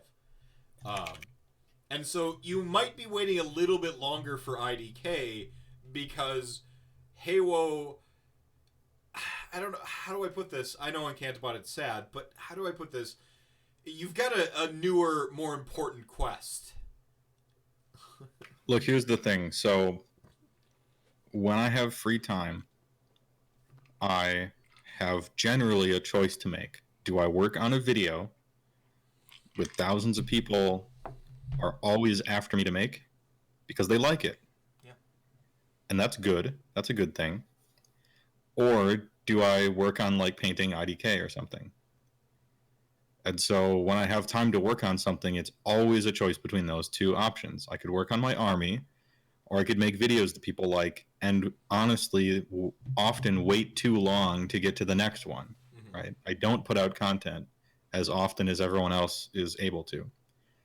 And so I usually choose the latter. My bad. And so I was slowly but surely creeping, just crawling forward with IDK. And I got like one unit done, color and paint scheme and composition that I felt I got all right, I figured out the test model and I did a unit. A unit's done. And then Mawtribes came out. Into the trash it goes. It's over. IDK is over. Move aside, fishmen. Well, and so you're Stone horns are coming home. And then and so began. Well, it didn't begin right then, because I'm like, this book seems like a low effort bad book, and it is. But even in low effort bad books, there are diamonds in the rough. You can find them, and their name. Real quick, the bar is a lot higher now for the books now than they were before. Them phoning in a book now is a lot better than them phoning in a book at the beginning of like AOS. Come on. Yeah. To be sure. To be sure. Like the bar is set higher, but it also means our expectations are higher. So continue. And so I'm like, it seems like the unit that I like the most is the best. And I'm like, could this be? Like, do I have survivor's guilt about this? Like, am I just thinking about things incorrectly? But it seems to me that when you let monsters capture 10, even if they're at 3 life, and the monsters are reasonably fast, this is actually amazing. And the quest hadn't started yet, so I threw together some Eurobad lists and stuff like that, and I tried it out, and I'm like, this is good. This is like actually good. You still have to play a complete tempo strategy, and you have hard counters and all the rest, but like this is good when it works. Okay. Operation no less than 5. Yeah. Full speed ahead. Well, and so Operation no less than 5 is it's time to make 5 new Stonehorn and run them in a list. No fewer than 5. There might be 6. If points change in the future, there might be 7. Although that would be, let's not get our hopes up. But there will be no fewer than 5. Well, and this is the hobby army, and I'll slowly phase out the old versions that I didn't paint very well and then covered in snow, which made them look cool, but it was kind of a gimmick, and I sort of regret it now, blah, blah, blah. And so, with each one that I finish, I'll get rid of the old one somehow, like, I don't know, sell it, or I'll give it away in some sort of giveaway thing or whatever. Ooh, there you and go. It'll be Operation No Less Than 5, and I'll run the cool converted like hobby thing. It's not an optimal version of the list, but it's optimally cool. So I do find Rule of Cool often wins in Age of Sigmar. Like it's that final cherry on top that really brings it home. Yeah, a lot of people are just, how do I put this? A lot of people are looking for a reasonable enough excuse to run the thing they secretly just want to run anyway. And if they can find that excuse, they'll do it. And they're usually like, literally wrong to do it, but that's not like Bulgors a point. year ago. That's not the point. Yeah. The point isn't to run the best stuff possible. Because what are you going to do? Win $0 at the tournament? Yeah. Or win $0. Like you're getting a trophy. You're getting a trophy, and you're winning less stuff than the person who won the raffle twice. So it's fine. Try again, Heretics, man, because I'm really interested to see, and I'm happy you're catching it live because we don't go live often. But you said the Rule of Cool usually bites you in the ass, and I have a handy rule of thumb to help with your Rule of Cool, which is you get one pet project for your army. Like you've got one thing that is just cool and you don't give a shit about anything else. Yeah, you can't This you is the can't Dread build a story. house. You can't build a house entirely out of rule of cool. Yeah. But you can put a rule of cool man cave in that house. Yes. And it won't collapse. Oh, yeah. Like Oh, this yeah. is This is the Dreadstorian. This is the I'm not gonna like put Gotrek in the rule of cool because I think Gotrek is just he is Age of Sigmar like the model crystallized. It's like this one little Terminator dude who walks forward and anything he fights he kills. It doesn't matter. And I hate dwarves and I love Gotrek. I don't know how to explain it to anybody. I can't. yeah, he's a 5'11" Terminator. Not Yeah. quite 6 foot, but Like I don't think anyone actually made that meme. I should at some point where Yeah. it's a dwarf and he's 5'11" and then like some elf who's like twice his height, 6 foot, you know. Yeah, if you want to go full like Helsing manga, like do a Helsing manga joke, but then have Gotrek as tall as like Oh as yeah, Alucard. Helsing manga for those at home. Translator's note: in Helsing manga, you can tell how important someone is by how tall they are. It is a direct correlation. But yeah, so you can have your rule of cool man cave, but the whole house can't be built out of it. You know, you can have your Eidolon in IDK. You can have your, you know, your one like special cool thing that it's not quite the best, but you know you just want to run the cool thing anyway, and that's fine. Yeah, you get one pet unit. You get one pet rule of cool. Yeah, and sometimes the pet choice is the faction in the first place, and this is often the design restriction. So Like so, I want. Legion of Asgore is one that's jumping up because it's come up a few times in chat. If your whole thing is Legion of Asgore, you want to be that. That's your pet choice. You got to know. And so everything else has to go into maximizing that, which means abusing endless spells, taking allies that are off your normal like sort of train. You get one pet pick, and your faction can be the pet pick if you're kind of out of the main running right now. And that's only in terms of like wanting to optimize. If you don't want to optimize, then you're already like if you don't care about optimizing, you can have an 0-5 weekend and just like have the best weekend ever at 0-5. I by the way, I can't. I like walk away with like a like my imposter syndrome kicks in. I'm like, oh, I lost my games and I'm the worst and no one's gonna believe my content anymore. Like I just get this like I can't have a good weekend and walk away with a losing record. By the way, I have to have a winning record. So then like I have to like go in to what I want, and that's a big important part of building your army. What do you want? Do you only want to play with the cool stuff? You know, but that's a little aside. Host of Everchosen. Chaos. Oh, we've got some good Host of Everchosen builds out there. Good is in quotations, by the way, but yeah, I mean, good pet. yeah, I think so. Chaos Spawn Wargaming asks, "What is the pet choice in Auric War Clans? All the units are good, even the rogue idols are great." Brute. I have two answers. Brute. One, Brute. some factions are more privileged than others. First of all, but the real answer is it doesn't necessarily have to be models, right? Like for instance, my no less than 5 quest. Like what am I? So I want 2 Frost Lords and 4 Stonehorn Beast Riders, and that's like the army, right? My pet choice was not caring about drops, even though you really, really should as a Boulderhead player. It's integral to you winning that you're able to choose who goes first with your strategy. Mhm. And so I decided to give up Battalion and hence give up caring about drops so that I could run the maximum amount of hilarious crap, right? Mhm. And so it's not always about choosing a model that you think is cool. Sometimes it's conceptual. Yeah, the rule of cool is a concept. But Auric War Clans is just fucking amazing. So I mean, there's that. I see. I like that you're woke, by the way, to Auric War Clans Chaos Spawn Wargaming. It took people a little while to jump on that train, but Apparently, they're good.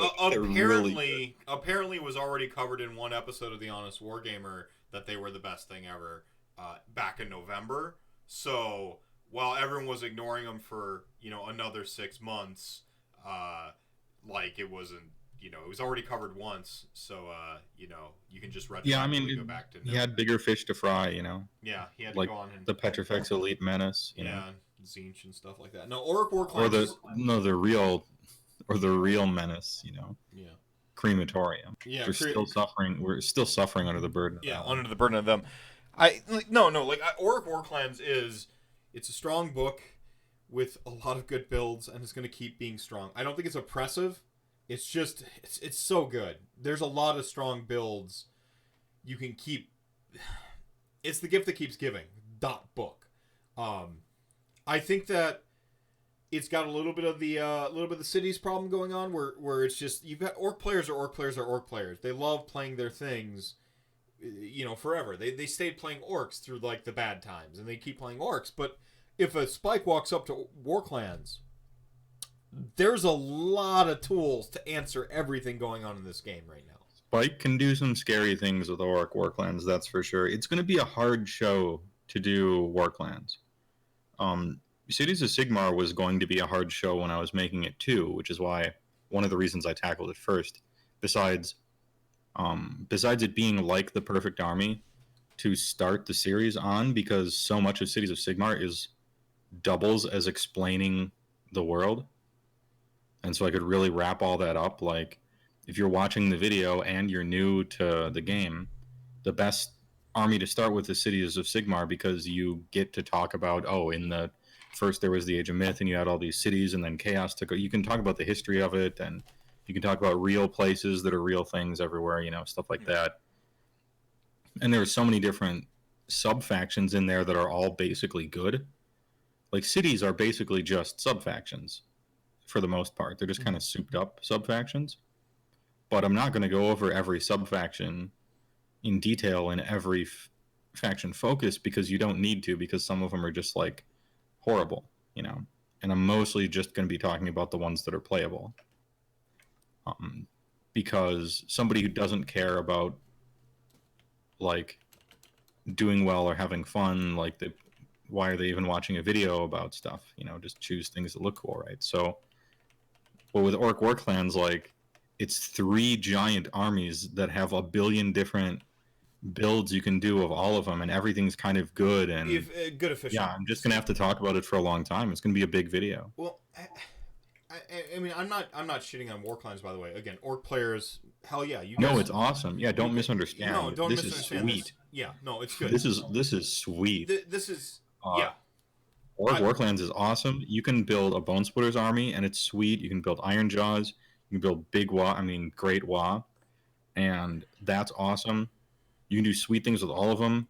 Like, it's the army probably in the whole game that is most fun even to lose with, which is a huge feather in your cap as far as a faction is concerned.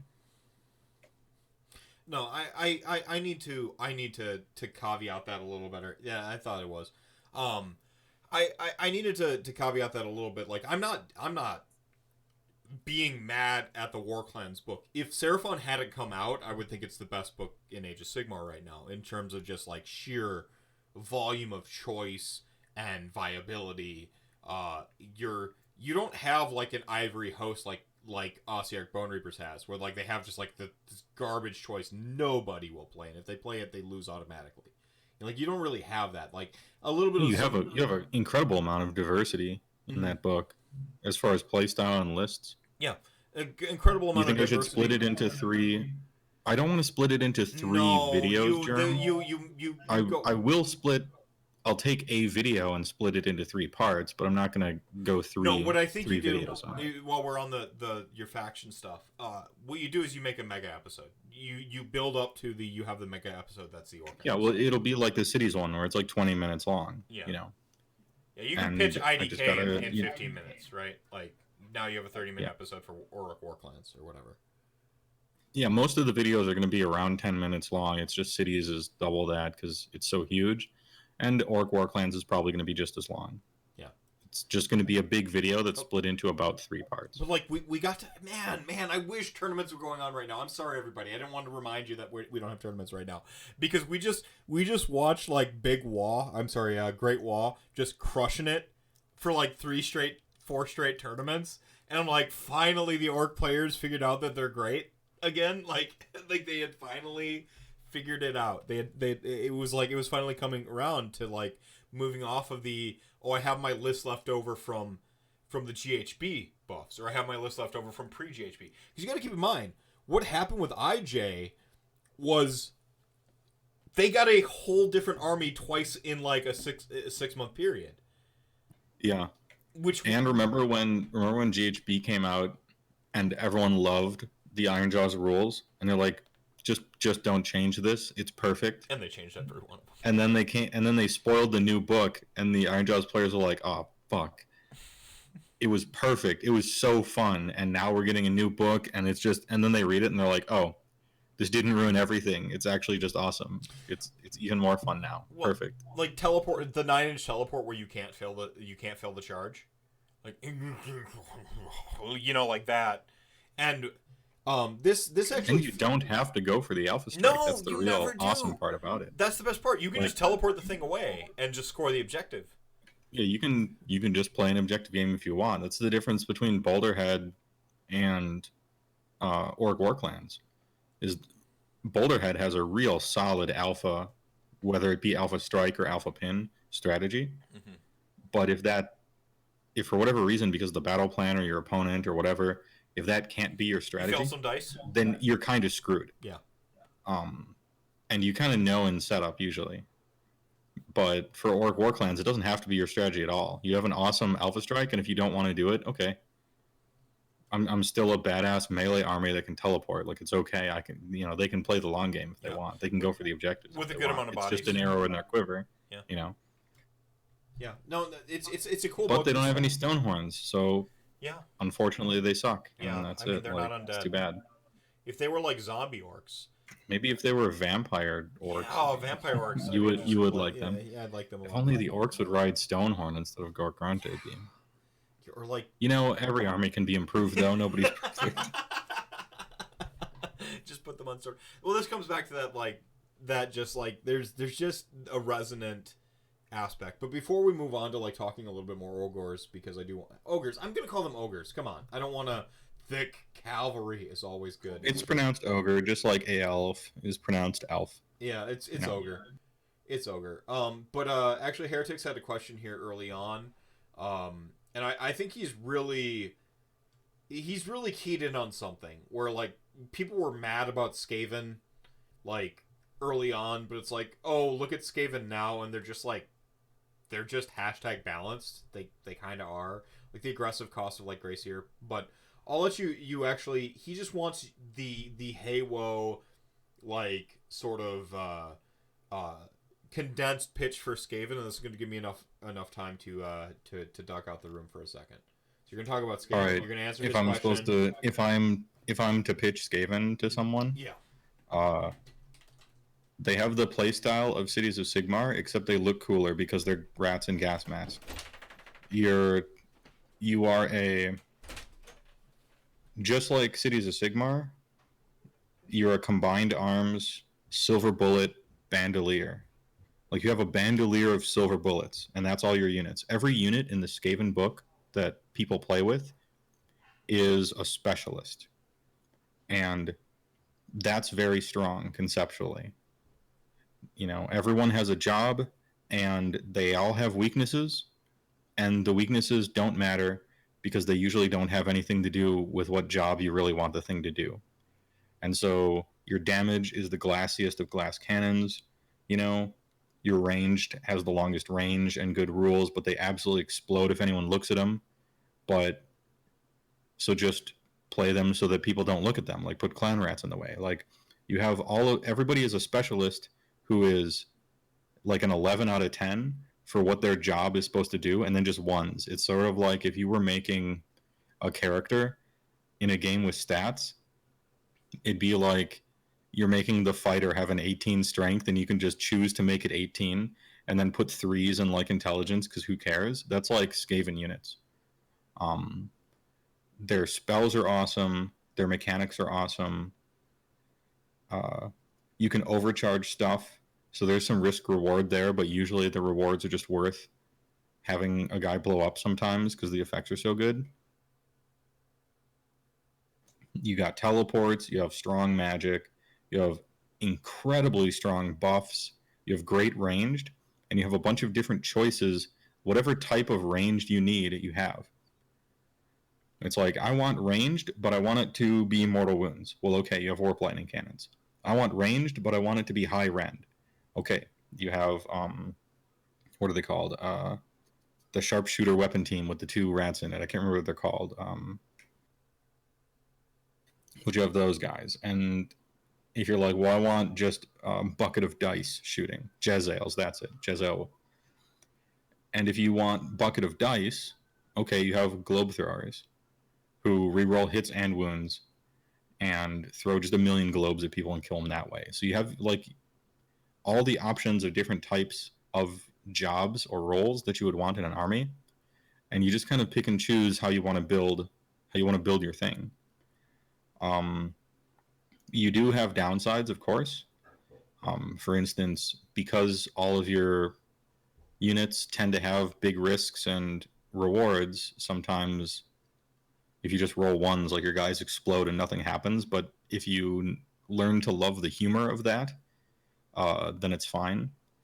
And you have to sacrifice drops. You're not going to be a 2-drop, 3-drop army. You're going to be a million drops. But you're the type of army that can be built in such a way not to give a shit. It's like you're giving your opponent the choice who goes first because all your guys are better than his and are perfectly specialized to their roles. And so it's okay because it's part of the plan. And your heroes are great and your units are great and your chaff is great. Clan rats are definitely the backbone of your whole army and super good. So yeah, I would say that's my quote-unquote quick pitch for Skaven.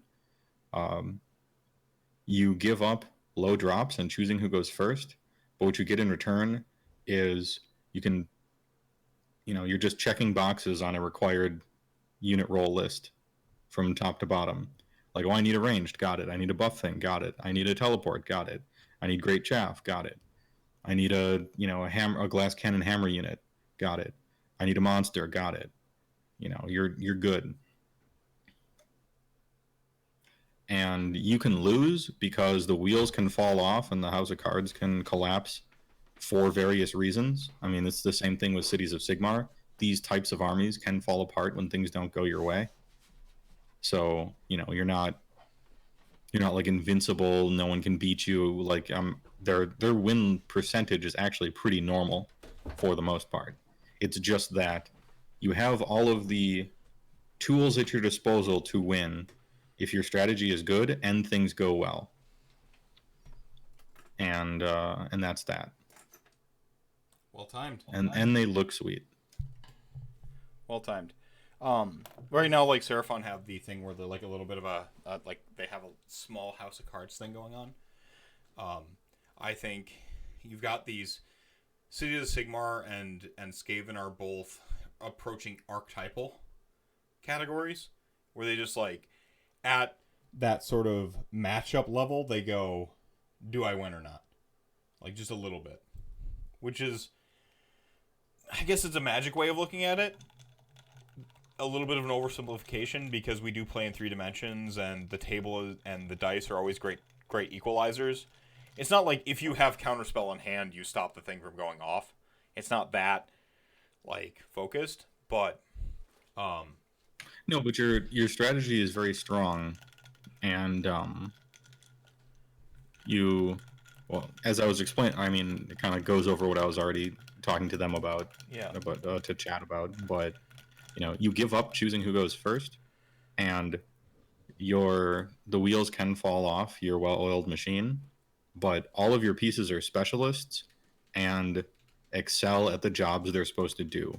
Mm-hmm. And so if everyone does the thing they're supposed to do, you should win, for the most part. So they're just pilot-intensive armies. It's piloting, it's rolling dice, and like low-drop alpha strategies can be really strong against it because you have a lot of moving parts and things have to work the way you want them to. You know, everybody has a plan until they get punched in the face, right? Just like the famous I can't remember who said that, some boxer. Tyson. Maybe Mike Tyson. Yeah, I think it was Mike Tyson. That's kind of like, that's what I tell a Skaven or Cities of Sigmar player who just lost. Like, if you just lost and you play Skaven or Cities, like, that's the answer. Everyone's got a plan until they get punched in the face, and that's how you're able to lose. And a lot of Age of Sigmar players punch people in the face. So, don't feel too bad. No army, like, there isn't an army that you can expect, like, and I mean, like, expect to win. Mm-hmm. Like, you just show up and you're like, I'm going to be winning with this thing. Mm-hmm. Like, you can feel like that, that's fine. But I wouldn't expect it in such a way so that you're, like, mad. If you lose. Or I was lied to, this thing was supposed to be S tier, like... Yeah. I'd go a step further and say that, like, everyone's got a plan until they get punched in the face type thing. You have an advantage then if you're on an army that you're hyper comfortable with. You've taken all of the punches, and you just know it inside and out. You know how to recover from that, like the turbo uppercut, right? Like, you've got that like, oh yeah, I've taken this hit before. I think that gives you that extra level of playing. This is what I talk about earlier on when I talk about, like, chasing the meta. I don't think of it as like a bad thing, and I whatever. But, like, you've been on ogres through all of it, the thick and the thin. Like, you've been when they were. I mean, you got to watch an army basically kind of become one of that old Vanguard wing, that old KO. In that same thing, you got to see the mixed destruction with your Thunder Tusks, using your unit, and you're like, guys, they're not a problem in my army. You had that moment where you saw your best thing used in somebody else's army. You had that moment where, like, you dealt with a residual heat. You had that like jobber period, and then, like, I think that the wheel has kind of come back around to where Mawtribes are legit. They're enjoying a plus 50 over 50% win rate. Basically, the Stonehorn builds are doing it. Like, you're in that, like, you're coming back around on the top with your army that you've stuck with this whole time. Like, man, how the heck do you weather playing what should be a 1-4 army through the dark period, and how do you feel about it kind of now, I guess? Do you now have a burden, actually? Like, because before you were kind of, you had no burden or of expectation for your army before, right? Like, it was quote unquote a bad No, but army. I didn't at the very start of release for the new book either. Because, like, the general consensus is that it was a bad book. Mm-hmm. And so if you did well with it, you're still, like, proving people wrong or doing something cool, But now we've seen these, like, sort of this new sort of, like, trend emerge with them, right? Where it's kind of like you're a 3-2, 4-1 army. If you catch some lucky breaks and run hot, you can win it all. I mean, yeah, I believe there was one first place. There was a first place in a 44-person tournament. Nathan Watson got first, I think, out of 44 people. Mm-hmm. He was on Eurobad, just like me. Second place at Wapaka. Jake got second. Mm-hmm. With he wasn't on Eurobad. He had a Skull instead, but 2 Frost Lords and other stuff. He was on that. A bunch of other Boulder heads have gotten, like, 4th place and 3rd place and 11th place. Ian qualified in UK Masters. Yeah, Ian qualified in the heat, going 5-1. Like, I guess what place you're in kind of doesn't matter. All these people went X and 1 for the most part. Right. It's an X and 1 army. You're capable of it now, and you just completely weren't before for the longest time. This is statistically proven with statistics. Well, yeah, in an LOV's thing, like, I'm sure somebody had that didn't report, or maybe it was a tiny tournament or something. But yeah, nobody even went 4-1 with Old Beast Claw for like 3 years. And then new book comes out in a month later, and 9 people have gone X and 1 with it. including me. Tip my hat there. Although I think I have the lowest placing out of all the people that went X and 1. No, Adam Burt at CanCon got 17. Got him. Anyway. Well, to be But- fair, soft scores, right? Like that's why we look at just the X and Y record. You know, his list is good. It's a good list. It's an X and 1 list, I'll say. Right. And Excellent it clearly was because he went X and 1. Yeah. I don't want to take away from soft scores. We spent a long time talking about how I think like the personalizing your army, the fluff, the flavor. Yeah, that putting stuff's really yourself in- important. But I think when it's super you're just, important. but when you're just talking about performance, right. it has no place in the conversation. So I just need to point out that we've shifted gears a little bit. Yeah, you know. and that's why place doesn't matter really at all. It's about record. Like that's what you really care about. You know, when you're talking about how something performs, you're looking at 5-0s, 4-1s, 3-2s, etc. You're not looking at first place, second place, third place, because it's like overall.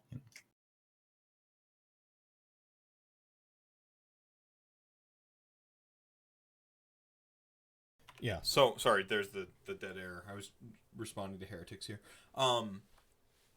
But yeah, you've taken them now 4-1 at a close to a 100 person tournament, right?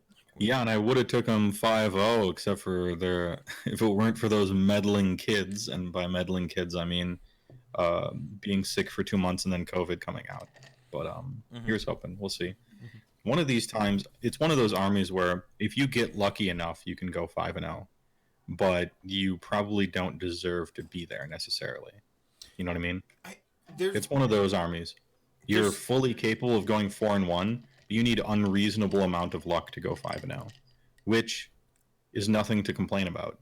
It's probably the best place to be. You don't want to be an army that's expected to go Win it 5-0 all, or something, because then you feel like shit when you go 2-3 because you lost priority rolls and stuff. Like, you know, you don't want that. or people gamed their And you want to be the underdog. You want your opponent to underestimate you because that's super powerful.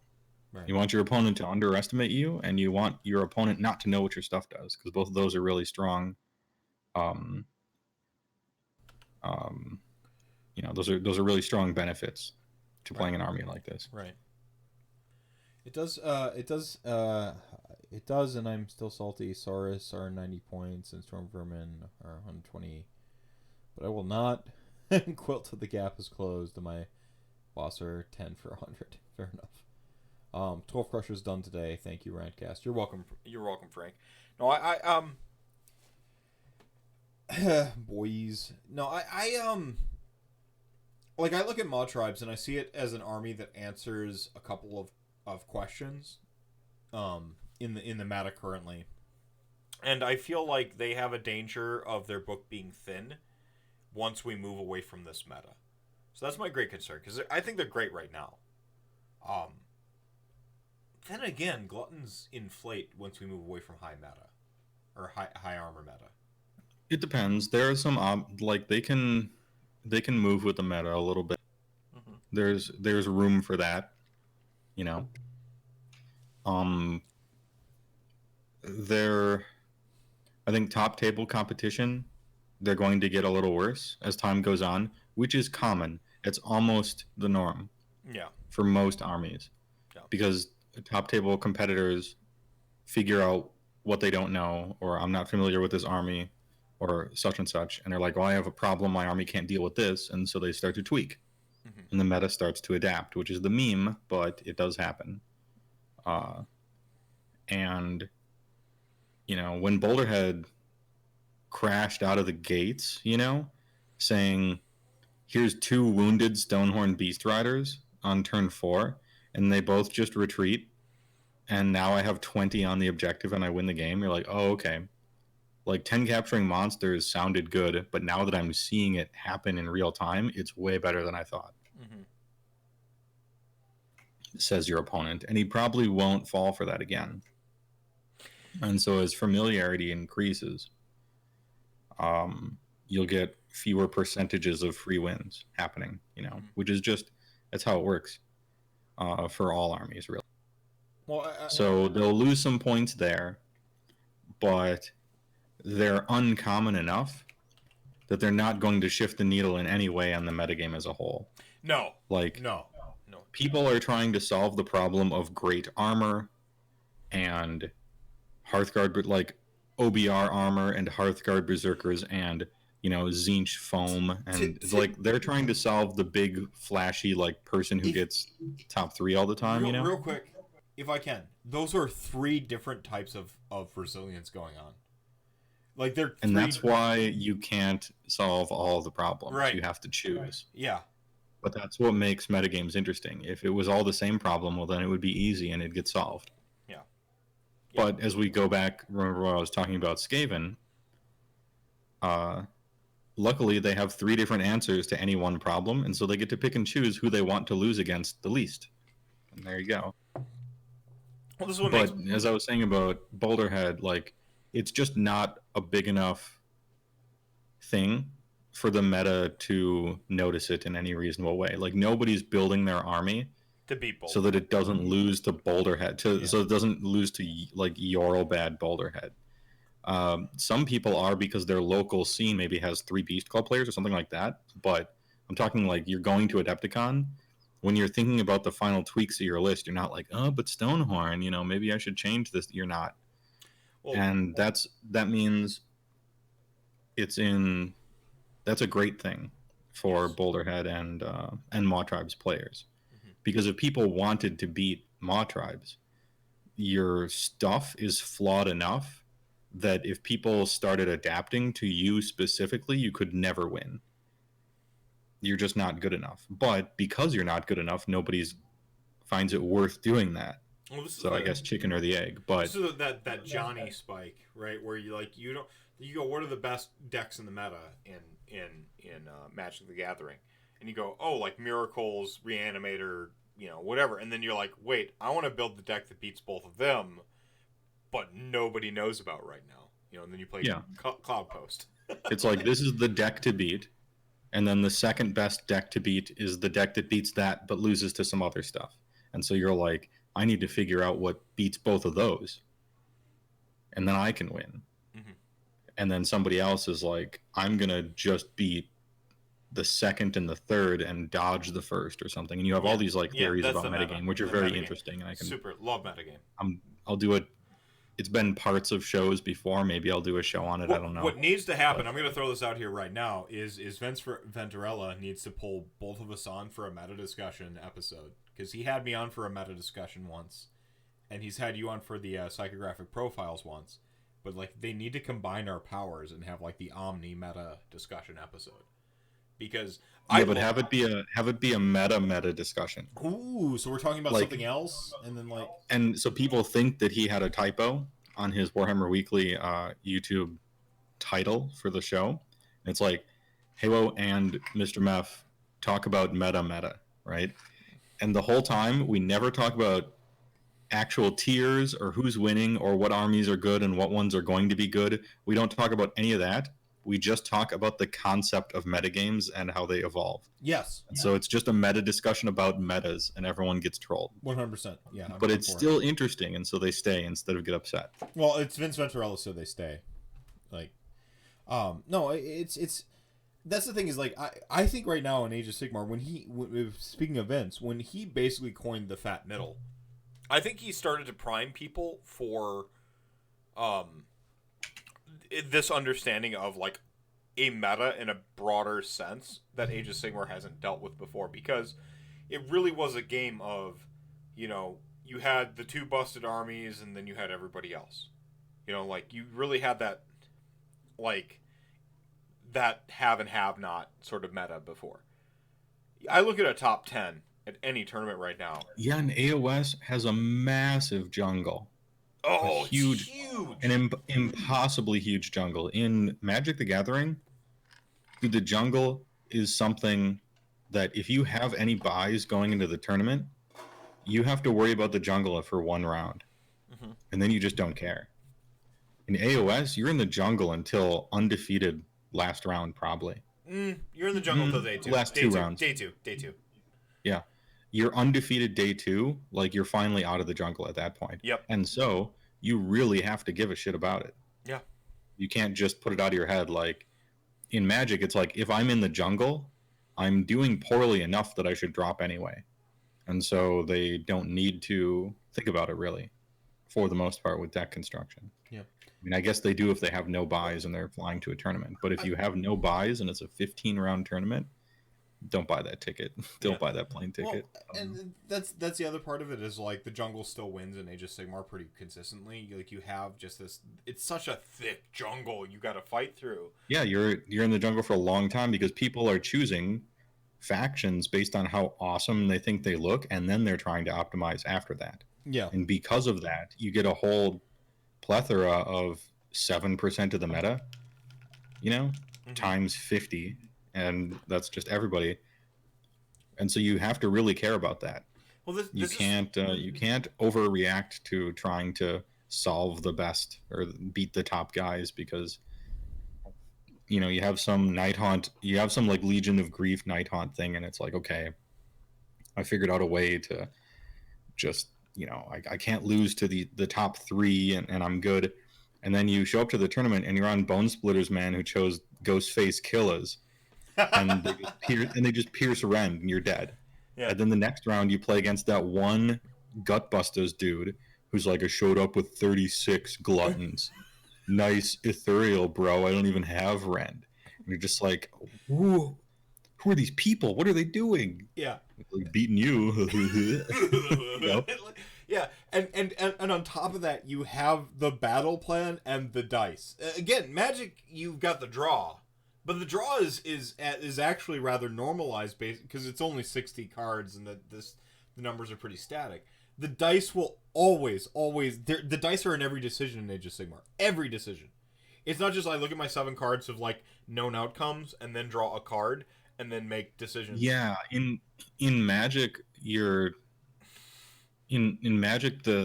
decision is like, what are my chances to draw this over a certain amount of time, and does my opponent have it? Yes. Like your 2 like big question marks are, does he have it, and what are my odds of drawing it if X such and such happens? In AOS, everything is that. It's like a 2/2 could beat a 1/1 every time in Magic, because that's just what happens. Your 2/2 kills the 1/1, it dies, and there you go. Yep. In AOS, the 1/1 can beat the 2/2. Yep. And so almost nothing is certain, and everything is just weighing a bunch of odds and risks against each other. Yeah. And so it's a lot more volatile. Never mind that Stitch in Time, the card, happens every battle round, which does throw a wrench into it. That's some low-key shade at the double turn for those of you who don't play Magic. Stitch in Time is a card from Izzet, which is red-blue colorless sorcery, and it says flip a coin. If you win the flip, take an extra turn. So it's literally Stitch in Time. Yeah. So there, now you have a joke explainer. No, that's the thing about Age of Sigmar is you have such like this. I don't want to like riff on Paul Conti too much, but he did this thing where like the meta doesn't matter, and I disagree firmly with the meta doesn't matter. But a point he was trying to make is like, essentially, don't be intimidated by the meta. Play your game. And I love. He wasn't. That was the clickbait version of what he was saying. That's the meta the doesn't clickbait, matter, yeah, but yeah. really he was talking about where your mind state should be, and in that way he was very right. Yeah, he was super correct, and I think this is a big takeaway. I mean, we're looking at like we've talked about ogres, and I want to bring this back to ogres, and this point that you just made, like nobody's headhunting your army right now, man. Nobody. Which is why I think they're enjoying a cushy 4-1 like expected. Yeah, and I think they'll continue to enjoy that moving forward, because they're never like the stuff in that book. There isn't you don't have the tools to become good enough for the meta to need to adapt to you. The only way you're going to get screwed moving forward is if some new army comes out that is amazing in some way. Killing that monsters, right? What I'm talking, that wouldn't even be that bad. Monsters are so fucking easy to kill in Age of Sigmar. Everything kills monsters by accident. Hand of dust. And continue. Why do you think everybody's monster is ethereal? Because it's so easy to kill monsters, they have to do that, right? Yeah. But what I'm saying is, some new army comes out. that is clearly just like OP, right? And it's warping the meta, and people start changing their list to beat that thing. The only way you could get screwed is if you're collateral damage. If the way people are skewing to beat that thing accidentally screws you too. Like, that's the danger for Boulderhead. Yeah. If, like, whatever that giant army they alluded to, you know, is coming out, and it's got 20 capturing or whatever, like, their monsters capture 2 and stuff like that, and so people have to, like, figure out something. You know, I suppose that's the only real danger metagame wise for Boulderhead players, or actually Mawtribes players entirely, is if they get accidentally collateral damage destroyed by people skewing to beat some other thing that comes out. But I just feel like low drop Alpha Strike, great on objectives sometimes, is a pretty safe place to be when nobody's gunning for you. Like, it's a fun strat. You know, almost immediately know if you're going to win or lose a game for the most part. Every dice roll is hype because they're all important. It's fun. Well, and it's for the most part even fun to lose, as long as you get to drive your monster trucks a little bit. Yeah. You know, as long as you get to crash them into a few stuff, it's fun. Well, the other part of that is you mentioned, like, you know the strat going in. And I think that's an important part of playing an army, is, like, having a obvious strategy for your win condition. I mean, yours is obvious. You drive monster trucks into dudes and objectives, and you get to win. Well, who was I playing last round at Wapaka? The kid, what's his name? He was on Skaven. His dad was on Korn. Oh, Isaiah. Yeah, Isaiah Ramchek. He was on Skaven. And so, here we're talking about bringing it back to that previous conversation about Skaven, where, like, everyone has a plan until they get punched in the face. Like, they shit on my army, by the way. If I had played him last round, I'd have lost that. Well, he's a really good player. Yeah. For those who don't know the Midwest, tournament scene, like, Isaiah Ramchak is very young, but he's very good at the game. He knows a lot about a bunch of armies. I wish I was as good at Warhammer at his age as I wasn't. It took me to be in my 30s to be as good as him.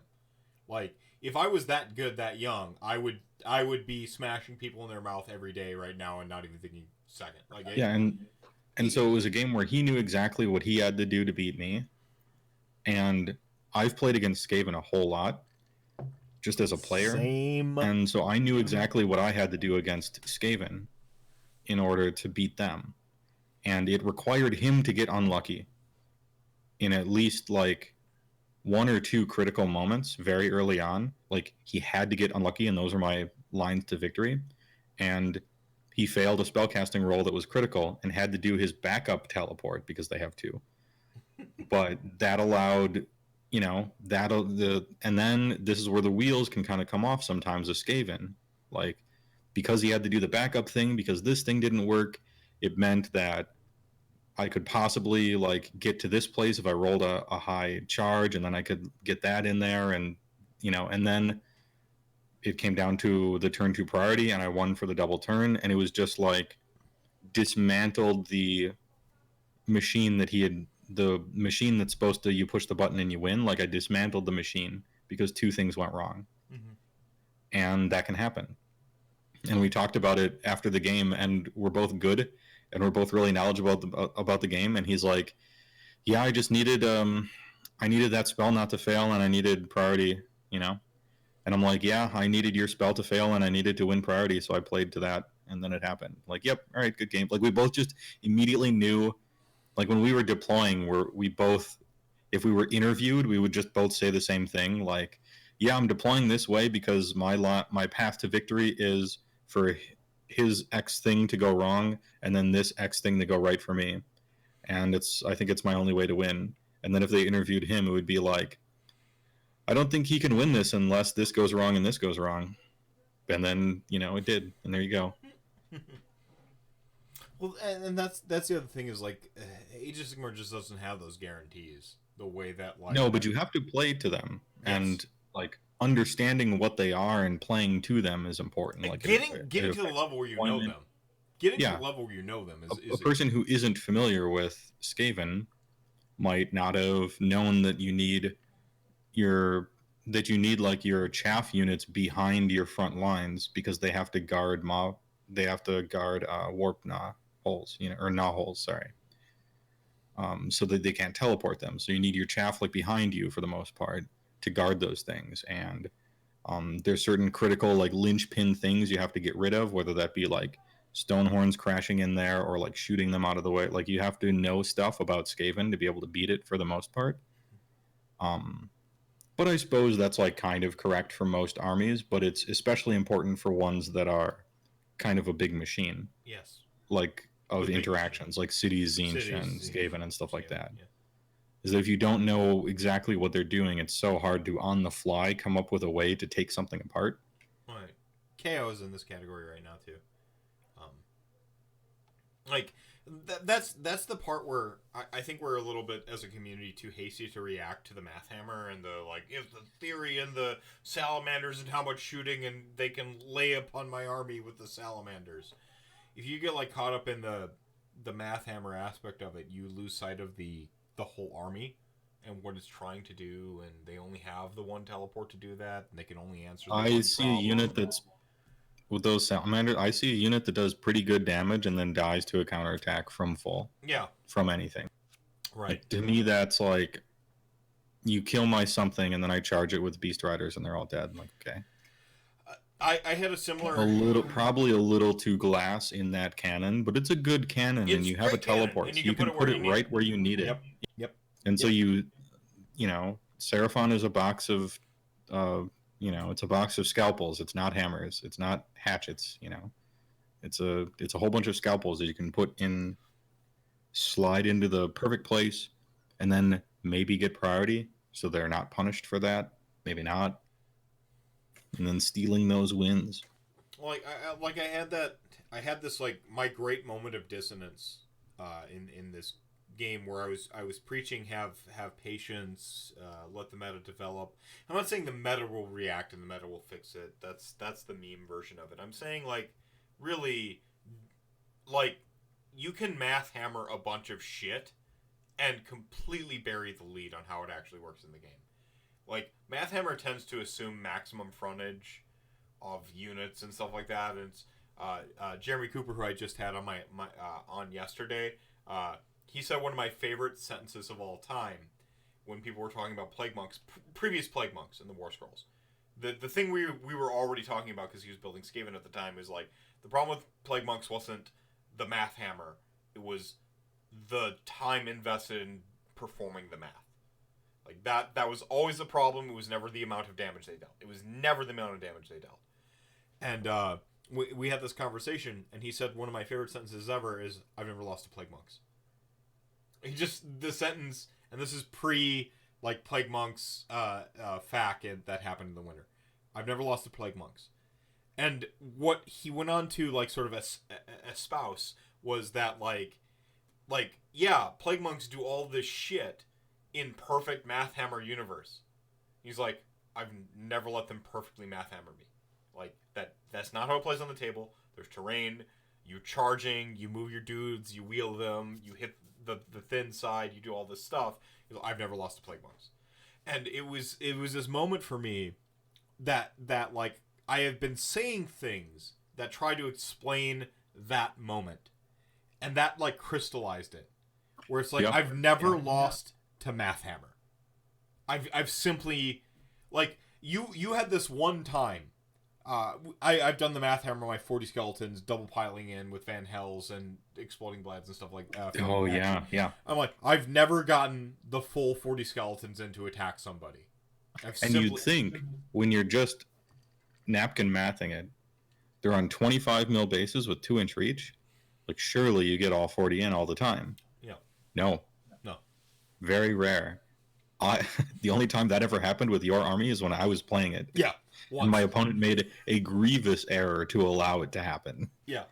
And it was one of the, he gonna learn that day. He gonna learn not to do. Like not to say skeletons are bad, because like the thing you learn about skeletons that are great is when you blow up like 20 of them and then you put basically 20 of them back on, and this little like amoeba action, and you've got them daisy chained out, and you're doing some stuff like that, but you're still only getting like 30 in not 40. And it's just like weird things happen when you start to play the game of Age of Sigmar. And so like Math Hammer will lie to you. Math Hammer lies to you when especially when you're talking about like big units, mass units. That's the beauty of like monsters in a little bit of a sense, is like they get to like always perform their aggressive actions.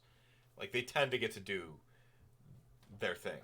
I mean, yes and no. A lot of times you end up having to like pile in a certain way and just barely reach with your 2-inch stuff, and then your 1-inch stuff is closer. Like, but it is definitely true that monsters very often get to like they get full frontage like 90% of the time, maybe. Yeah. As opposed to they don't 90% of the time like other I units. literally won it. I didn't have a glass. How did it go? Yeah, we're good. You All made right, a thank you. face. Okay. No, we're good. Thank you. All right, we're back on top. The 90% of the frontage for your monster. Yeah, and when you have monsters, 90% of the time you get it. Sometimes you have to reach over top of something and you only get your 2-inch reach attacks, or you have to pile in a goofy way or something like. So 10% of the time you don't get all of it. But when you're using like a unit of a whole bunch of guys, it's like flipped. 80% of the time you don't get everything, or maybe even more than that, depending on how good your opponent is, or if you just got a double, so you get to like perfectly set up or anything like that. Yeah. There's two extremes here, and they're both to be avoided and recognized. And that's the you're looking at a Nurgle unit with a 4-inch move and you're like, this is slow, and you have somebody who's new to the game and they're like, oh, so these guys are slow, and then you have a person who knows a lot about the game and they're like, you'd think that, wouldn't you? But actually they're fast because they're going to move like 17 inches or something like that, because they're running it charging and they're getting +3 from this guy because of the bell, and there's a terrain piece and all that. And so what you really should be thinking about is how it plays out on the table, and not so much what the just individual parts are, because you're not really going to be playing against the individual parts. You're going to be playing when somebody is making people play so that their strategy tends to happen most of the time, or at least they're trying to. And so that's what you should prepare for. Well, this is that's reasonable. But don't take it too far and only assume, 30 Witch Elves, that's 120 attacks every time. And it's rend 1 every time, and it's 2 damage and because now you're going too far in the opposite direction, because it's only 2 damage if they have more bravery than you. And it's only if the spell resolves. And they have to get all 30, piled in perfectly and all this. So, like, ideal perfect situations are probably to be avoided, but it's interesting to know what the upper limit is, so that if you have no chance, you're like, well, okay, if I win the lottery, can I win? Because that's useful as well. But also don't just take stuff straight from War Scrolls and don't even think about how interactions work on the table, when the person built the army on purpose to do that as much as they can, Right. So there's extremes on both ends are to be avoided, or at least recognized. Well, I think, and that's a point about some armies that I think is super pertinent, is the winning strategy being obvious or easy makes an army more favorable to the not even like the novice, just the person who doesn't want to like always be try-harding all the time. Yeah, like sometimes it's relaxing to not have to nickel and dime everything to be able to win, because some strategies necessitate that. Old Grizzlegore was the most, meditative, casual, I have to expend 0% brain power to win this game kind of thing.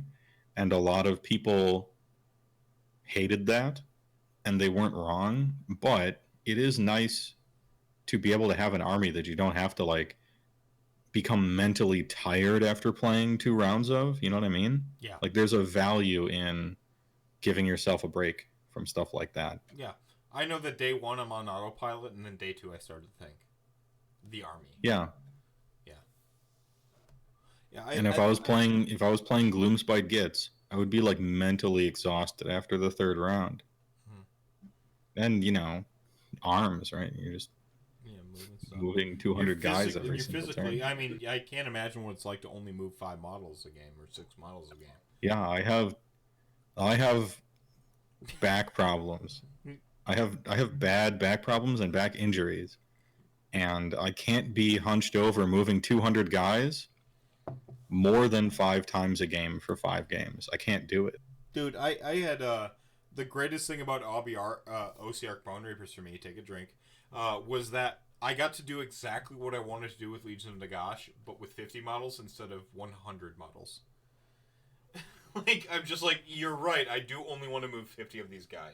Yeah, and you're moving in the right direction, but let's talk about 6. Like, that's cool, but let's keep going down that path, and eventually you'll come to the light at the end of the tunnel. That's which where it is. 6 Like that. models. Yeah. That's where Yeah, is that like, is my final form actually just I end up becoming a Mawtribes player instead? Look, when you're playing an army that's still okay, and you're moving 6 models around every movement phase, and that's your whole army, it's like going to bed when you know you're playing in Shyish tomorrow. Like, that's the feeling.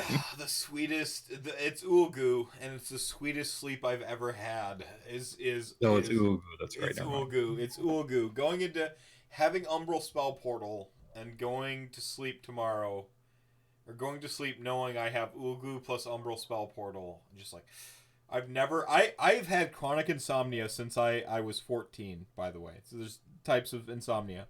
I have never been able to, like, just sleep, like, on command. I'm not one of those humans, except for that one night at Wapaka.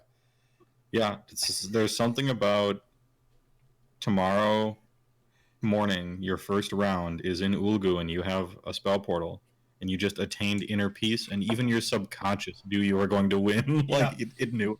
And so it's like, there's nothing to worry about here. There's no worry. There's no concern.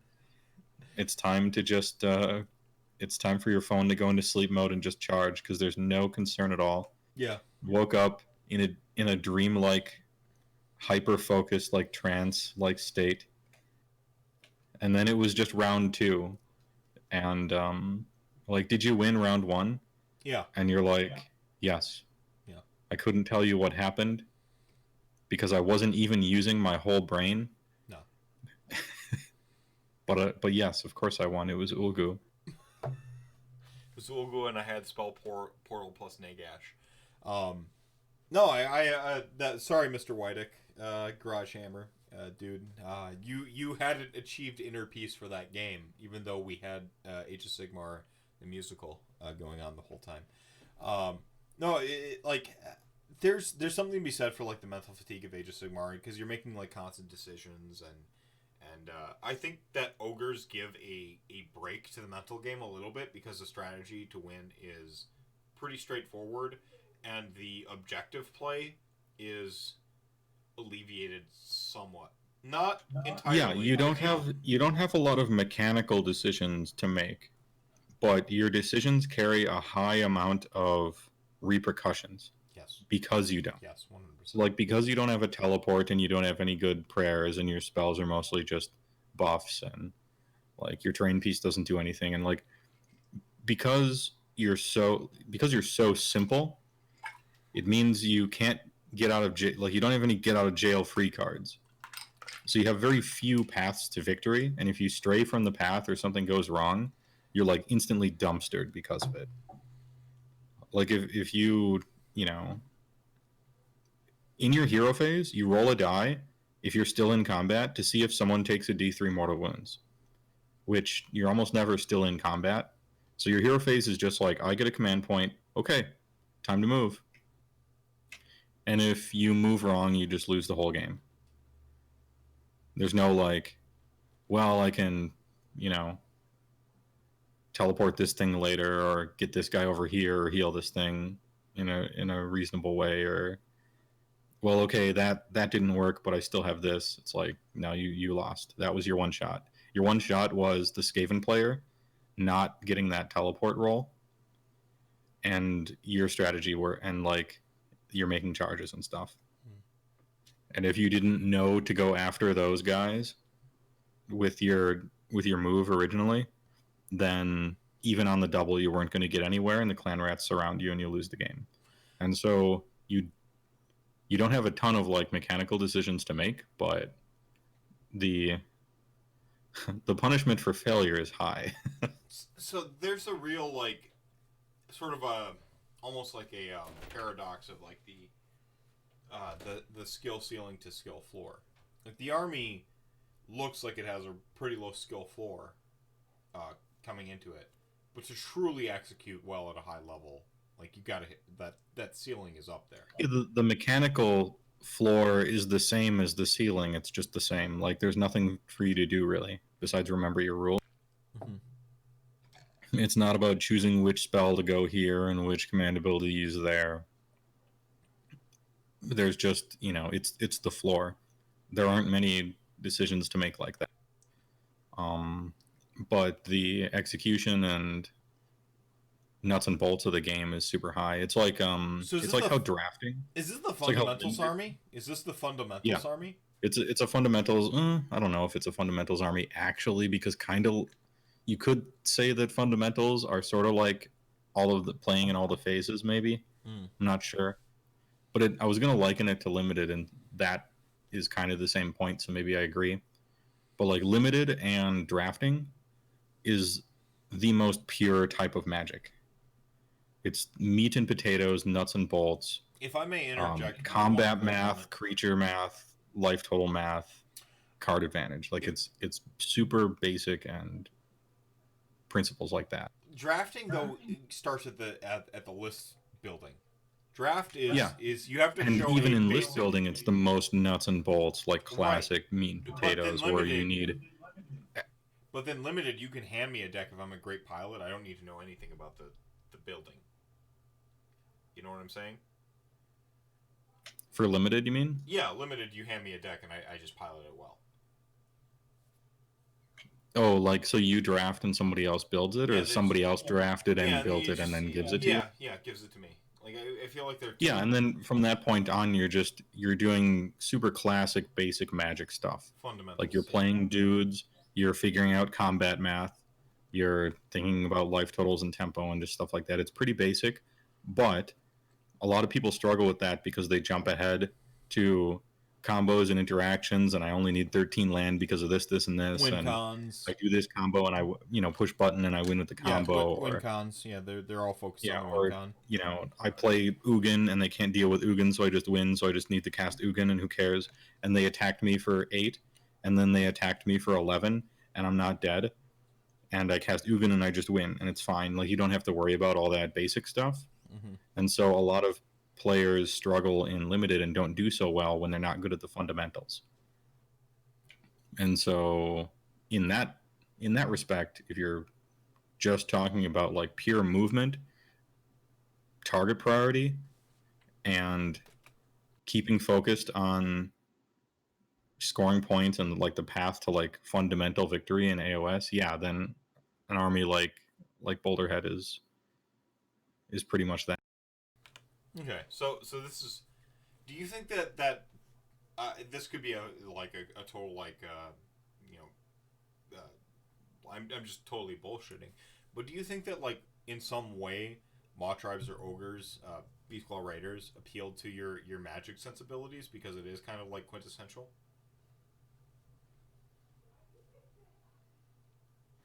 I got to, okay, so for those of you on the pure audio, I think not. I think okay. I was just saying, for those of you pure audio, that brief pause, I watched his eyes flit about as he truly contemplated the question. That was a pretty stellar interview. If you were in the visual format. Yeah, these aren't pre-decided questions. I wasn't given a printout of these questions beforehand, so I actually thought about it, and I don't think so. I think that any amount of my strategy that is reflected in how I play Boulderhead is probably just the tools that I had, from Magic, and I'm applying them to this more than me seeing that in the army when I was first deciding on armies and choosing it because of that. I think tempo, by the way, and I'm going to give ultimate credit to you going forward, by the way. I played tempo a lot, and I play Boulder Head very much like a tempo game, so perhaps that's a reflection. But it's probably a reflection of how I liked to play Magic, and I saw, after choosing an army by accident, I discovered that the best way to win is to play it how I liked to play Magic decks for the most part. Even the combo deck I played was a tempo combo deck. Reanimator? Yeah. Can we like give a little fan service to the MTG players here about your Reanimator experiences? Because was Reanimator GP Milwaukee, or was that? Yeah, that was GP Milwaukee, Okay, and it was also GP New Jersey, and no, it wasn't Ohio. Ohio was still Zoo at the time. Oh, Zoo. Zoo is fundamentals, though. Zoo is pure fundamentals. And you're missing out on like 2 fundamentals. So you're just like, leaning heavily on like 3 fundamentals. Zoo is stolen victories 100%. Oh, so Zoo like, was top to bottom. Every win Zoo gets in Legacy, at least back then, was a complete 5-finger discount. Total steal. So it was you playing Beastclaw Raiders in their worst. Yeah. Every victory was complete bank robbery. It was robbery. Because that's how you had to do it. But no. And, I mean, I don't mean robbery like, cheating. I just mean like you were supposed to lose. Hard. Yeah, you tried so hard every time. No, I found the common ground now. It's taken me like 6 years to figure it out, but now I finally understand how you going into Beastclaw Raiders in Age of Sigmar, because this was 1.0. This was not 2.0 Mawtribes. No. Like, you came to me, and I was the guy who had played Warhammer once upon a time, and you're like, it's good again, come join me. And you gave me your Stormcast army, your mixed order, and then I played against your Beastclaw Raiders, and you taught me how to play this game. And for just years, I've been like, why did he play this army? And I've got it, because it was Zoo again. At that time period, you were playing Zoo. It makes us... It's all clicked now. You were playing Zoo. So... yeah, it's 3 3s for 1, Yeah. And Wild Nicattles and Kurt Apes, and a Lightning Bolt is just a Wild Nicattle that dies in 1 turn. You just want 3 damage, 1 mana. Yeah. Top to bottom, that's all you do. Yeah. And then you play dudes that make your guys better, like a Solid Pride Mage, accidentally shits on artifacts and enchantments. Sideboard filled with, like, anti-combo, like, weirdo crap, like Silence that no one will think you're playing, and various, like, hate bears and stuff. And yeah, it was not a great Legacy deck, but I did win with it a lot. Yeah, but so going back to the core question, is like the GP period where you were consistently contesting like top 8 with Reanimator. This was the excellence of execution, the fundamentals going in, and then you had that like sort of meta understanding. So take me through that a little bit, and how, again, the tempo, the appreciation of the tempo was really like what you're focusing in on. Because I think tempo is something we're about to... before I let you answer, sorry to cut you off. I think something that, again, we're going to learn right now as Age of Sigmar players is tempo. And I'm going to credit you 100% for this. I've started to get Vince to start to talk about it. I've started to get other people to start to talk about it, is tempo plays in Age of Sigmar. Speed bumping. We've stopped calling it chaffing. We've stopped calling it bubble wrap. We've started referring to it as speed bumping. Why are we calling it speed bumping? Because we know we're just wasting your turn. That's a tempo play. That is tempo. So, take it off. Well, so it's not like a revolutionary thing. Well, maybe it is for this game, but like coming from Magic, every Magic player is very aware of the concept of tempo. Like, they know tempo, they know card advantage, they know answering the question, who's the beatdown, which has nothing to do with control or aggro. It means like right now, who's the beatdown and who's the control, which can... which can switch. We don't know that quite yet. Well, Deployment. I'm talking about Magic players. Like Magic players understand all these concepts, and I've had a lot of people who used to play or still play Magic who messaged me after seeing like Choose Your Army V2 or Cities of Sigmar, like the new Choose Your Army, and they're like, "Hey, I'm like in the very beginning stages of being interested about AOS, and I've never played a tabletop game, but you showed Magic cards in your video, and I know I know about tempo, I know about this, and I know about that, and like so here's Magic players who don't know anything about AOS and are the newest of the new, but they get to come in equipped with like pre-tactical knowledge out of nowhere that they can apply to this game, and it actually applies very well. And so, for instance, who's the beatdown? This is a question you're supposed to ask yourself all the time playing Magic. Is at any one moment, someone's the beatdown and someone's the control. And you have to figure out which one you are, and you have to figure out which one your opponent is. And that should affect your decisions for play.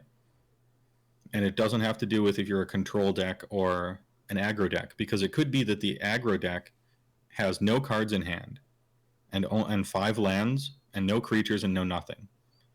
And the control player has Baneslayer Angel and 6 cards in his hand. Well, he's the beatdown at this moment, right? And it doesn't matter that he happens to be control because he's the beatdown. He has to close out the game. And the problem with some control decks is that they're so controlling that they struggle to actually close out the game, which can give their opponents time to suddenly turn the tables on them. So let's apply this to Age of Sigmar. This was why Jace Mind Sculptor was a problem for the metaphysics of the game, but continue. Well, Jace the Mind Sculptor was a visual excuse for your opponent to concede when he should have already. It's like, Jace, now, and then like when you untap with that Jace out and then you +2 him, when you +2 him, that's your cue. It's time to scoop. Like it's just helping them. It's helping them make their decision. But anyway, when he came out at least. Yeah. Unless you're Tomohiro Saito, then you have to read your own card and wonder what it does. Pretend like you don't know what it is to waste time. Slow play champ. Continue. Only weird old men will understand that reference. That was a slow play joke. So you think you have slow play problems in Age of Sigmar? Let me tell you about. Look, continue. all of those were by the rules. They were just so meticulously by the rules that it became suspicious. Like, you have 30 seconds to make a decision, and when you make every decision in 29 seconds, red flag, maybe. But let's apply this to... No, one more time. If the Monstars show up tomorrow, and they challenge, the world... in defense of Tomohiro Saito-san. Yeah. If the Monstars in a spaceship show up to Earth, and they're like, you play our team against your team, Magic, and whoever wins, their planet, like the other person's planet explodes, Saito's on my team. Yeah. Give a fuck if he slow plays or not. Like, he's on the team. I want to win that game. I want to win that game, bro. But bring it back. But it was like low key cheating. Yeah, so. it was low key cheating. Continue. So anyway, to apply this concept of who's the beatdown to Age of Sigmar, let's talk about Boulderhead, because we're supposed to be talking about ogres here, right? So I'm clearly supposed to be the beatdown because I'm a 2 or 3 drop Yorlbad Boulderhead list with, like, Frostlord, Eurobad, and I get a D6 movement at the start of the game. All my dudes want to charge. If they don't charge, they suck. They're all like 5-up saves and after saves and stuff. Like I'm supposed to run across the table on low drop. I'm clearly the beatdown, right? Yeah. In deployment. And not even always in deployment. I suppose it depends on who I'm playing against, but we'll take my game against Skaven. I'm the beatdown here. I have to smash him before he gets all the engines running on his shit. Otherwise, I'll just lose. Because I'm supposed to lose this matchup. He's better than me. And if the game goes all 5 turns and we're all like really playing those 5 turns, like I'm going to lose. So I have to beat him quickly. And when I charged his army with all my stuff and eventually like I started pulling all his guys into combat, at the start of the bottom of turn 2, most of my monsters were locked in combat with various stuff he had, and he was all like in his deployment zone for the most part. He was pinned. It was an alpha pin, and I wanted to make sure that like this guy was within 3 inches of that behind the front line so that he was trapped there. And I had most of the objectives. And so I'm the beatdown, like, aggro army. But right now, at this moment, I have him pinned in his deployment zone, and I control the objectives. And so if the game proceeds with little change, I win. And so now I'm the control. I have to make sure that things don't change. Because if things don't change, I win. And he is forced into the position of having to be the beatdown if he wants to win. He has to kill my stuff to dislodge his guys from things. And I had his gnaw holes zoned out so he couldn't teleport with them. And why did I zone out his gnaw holes when he couldn't teleport with them? Because I'm the control. And I had to make sure he can't do that. Now, I don't want people to conflate something here. Just because if things proceed how they are right now, you'll win. That doesn't mean you're the control. It's not about like changing or not changing what's happening necessarily, but the beatdown really does have to be proactive. It's understanding you're the protagonist in the story. If you're the beatdown, you have to do something. It's understanding the difference between like you said, the protagonist. It's knowing that you're driving the plot in that moment to make it narrative. Yeah, and sometimes you don't want to be the beatdown, but you have to be. And it turns out a Skaven army can't be enough of the beatdown to win that match when 840 points of their shit is either dead or trapped. Like, he couldn't be the beatdown at that point, and so he lost. Because that's what happens when you're supposed to be a role and you can't do it. Like, if you determine that you have to be the control, like a Beast Claw player who has all the objectives right now, but a full 2,000 points of Fire Slayers are about to charge you next turn, you have to be the control and you have to like make sure you don't die. But a few of your stuff is dead already, and they're just going to charge you, and all your stuff is going to die, and you don't have a spell to stop them, you don't have chaff to stop them. You're supposed to be the control, but you fail to be the control, and so you die. And sometimes in some games, this isn't necessarily at odds with each other. Sometimes you're the beatdown and the control, but that just means you're winning so hard nothing matters. and it's like, whose line is it anyway? Like, although that's just a joke because you are what you have to be. And if you find yourself as the beatdown and the control, you've already passed the horizon, and the speedometer has reset to 0. You're trying to divide by 0 because you've already won, and so there's nothing you need to be because you've already won the game, and it's like, why are you even playing anymore? All right. Well, that's at the point where like the person scoops their dice and says, "Good game." Like, yeah. This happens in Age of Sigmar. That's when the person asks, hey, do you like rolling dice? You want to keep going? Or are we just about done here? Yeah, this happens. This has happened where you become the control of the beatdown. It's that like it becomes a continuum. Where they have one guy on the table and you control all the objectives. Technically, you don't have to be the beatdown here, so I guess you're not both I'll just ever. Control the game. Yeah. No, I think a big point to highlight in all of this, to bring it back to Age of Sigmar, is playing the game of Age of Sigmar, is winning strategies. This is something we don't think about nearly enough.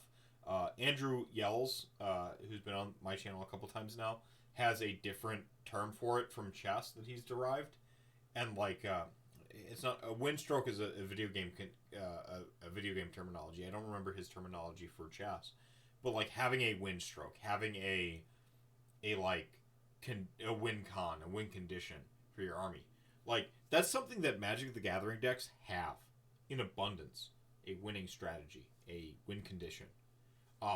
Age of Sigmar armies, it's a little bit of a movable point because like objectives are technically a winning. It's technically a win condition or a game, and so when you build your army, you're not necessarily thinking about objectives. You're thinking about how much damage can I do, how much damage can I take, what's my awesome unit, what's my thing, and you know, like. Well, the Australians have a interesting take on this, and so one of the ways that it could be is your winning stroke is how many units do you have that are good enough to project power and not be screwed, you know, not spread yourself too thin. You know, the whole like you want three centers of power. What's the 3 threats? I think it's 4 in Australia. Correct me if I'm wrong. No. Australia is totally 4, and America is 3. So America is about the 3 threats right now. America doesn't know they're about the 3 threats yet, but me and Brendan Melnick and Detroit and stuff, we've talked about it enough to where it's like, yo, it's 3 threats, have 3 threats. And I guess like Australia is like in the future already by about like 16 months, maybe it's 16 hours, and they're about the 4 now. They're about 4, so continue. Yeah, Lonely Sandbar talks about 40k players talk about material exchange, where, you know, what are you getting in exchange for a trade that you're making? In AOS, people talk about trading up. They talk about either trading up or getting their points worth. And so they're two, like, they're similar, but they're not the same. So like if you have, and this is very simplified view of everything and leaves a whole bunch out, but it's a useful like piece of the pie, is like I have a 200 point unit. If it kills a 200 point unit, I got my value out of it, right? Yeah. Like I got my, or you have a 120 point unit that sits on a point for 2 turns and scores you 3 victory points. You just paid 120 points for 3 victory points. It's like the deal of the century, right? Yeah. And so there is that concept in AOS. And there's also trading up, like this 440 point unit can kill a unit that's worth 600 points.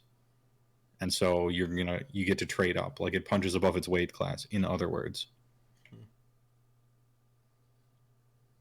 And it doesn't just have to do with damage, although it often does. By the way, almost every single Magic the Gathering strategy concept has been stolen from chess. So if you have any questions about these, Andrew Yells is probably a decent person to ask about it, because it probably is a concept from chess that nerds adapted to Magic in the 90s. For instance, the concept of tempo. Well, and sacrificing, sacrificing short momentum, sacrificing long term for short term gains, stuff like that. I found out that momentum in chess was a concept, and it blew my fucking mind, because the game seems so linear. Like I'm just like, this is so linear. It's just like A B A B A B the whole time, and it's like no. Momentum is a concept in chess. I'm like, what? Yeah. That's what happens when you have centuries to think about the tactics of a game. You can get pretty philosophical. And that's the thing, is you want to like get people off tilt or off guard. Like you want to, like, okay, so like I can't beat you straight up right now, so I'm gonna like tempo you, or I'm going to pace you out of the play, and now we're talking about momentum, and so like I've just been doing my moves at such an engaging speed, as like to essentially bombard you in chess, where again the game is super linear. They know it's the baseball of tabletop. Like it's the percentages, the fast pitch, the outside, the right-handed batter versus the left-handed pitcher. Like they know all of the outcomes, and they've just like refined it so much that they have a stat called errors in baseball. Like chess is so like it's so dialed in because it's been going on for thousands of years now. Yeah, I don't play chess, so I can't speak too much to it, but I do hold a lot of respect for it, and I find interesting and very useful strategies when I read about it and talk to people who play it a lot, like Andrew.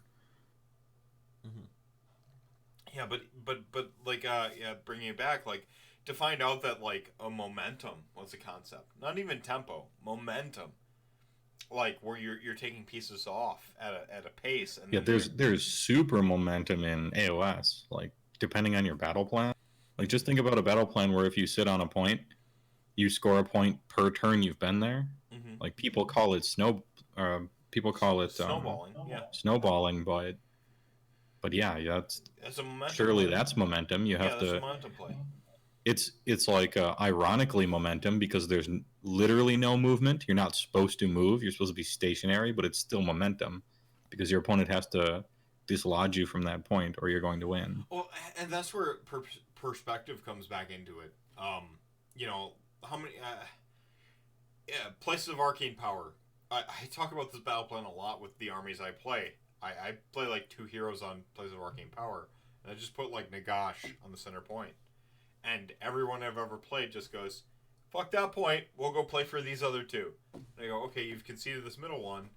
Because Yeah, and that's not necessarily a bad play. In fact, it's usually the right play. Like for me, when you're confronted, no, I mean for your opponent. oh okay, Like when you're confronted with a problem that you can't solve, the best thing to do is try to minimize its effect on the game. And the classic example I give is I was in a tournament at Gen Con with Beast Claw back when they were horrible. And this dude had a unit of 10 evocators that he dropped down, and they can kill anything because at the time it was 10 evocators, right? And anything they touched, like a white blood cell, they would envelop it and it would die. Stonehorn, Frostlord, doesn't matter. There was no ethereal, there were no realm artifacts back then, and Stone Skeleton had been nerfed to be terrible. Now it's okay. Some might say that a 5-up ward against everything is great and not okay, but oh brother, you should have seen it in its original version. I digress. And so what did I do? I couldn't deal with these 10 evocators because I couldn't kill them because Stonehorns didn't do any good damage back then. And I couldn't survive them.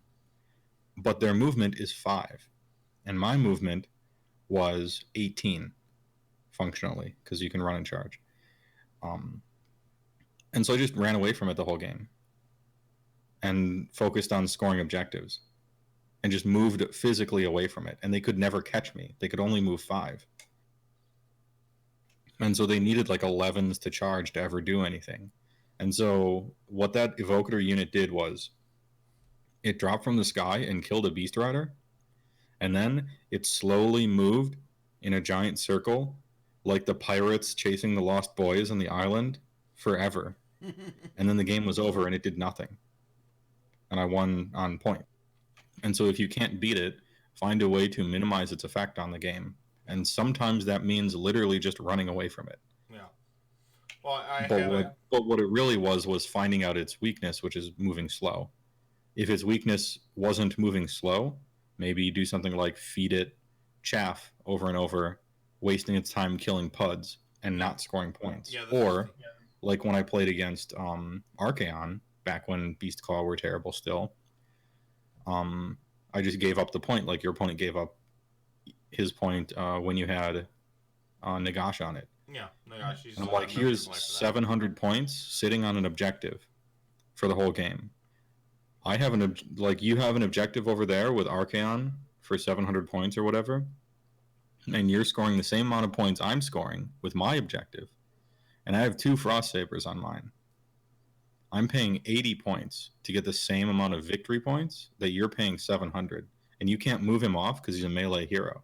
And if you move off, now I'm up in points. And so I've rendered him a 700 point like ball and chain around my opponent's ankle.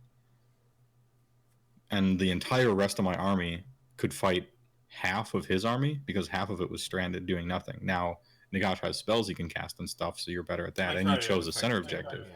And there wasn't a center objective in this other game, but that was part of the reason that I employed the strategy in the first place. Yeah, like, there's another part of it all is that's the three dimensions that you've just kind of like, these trades become even more.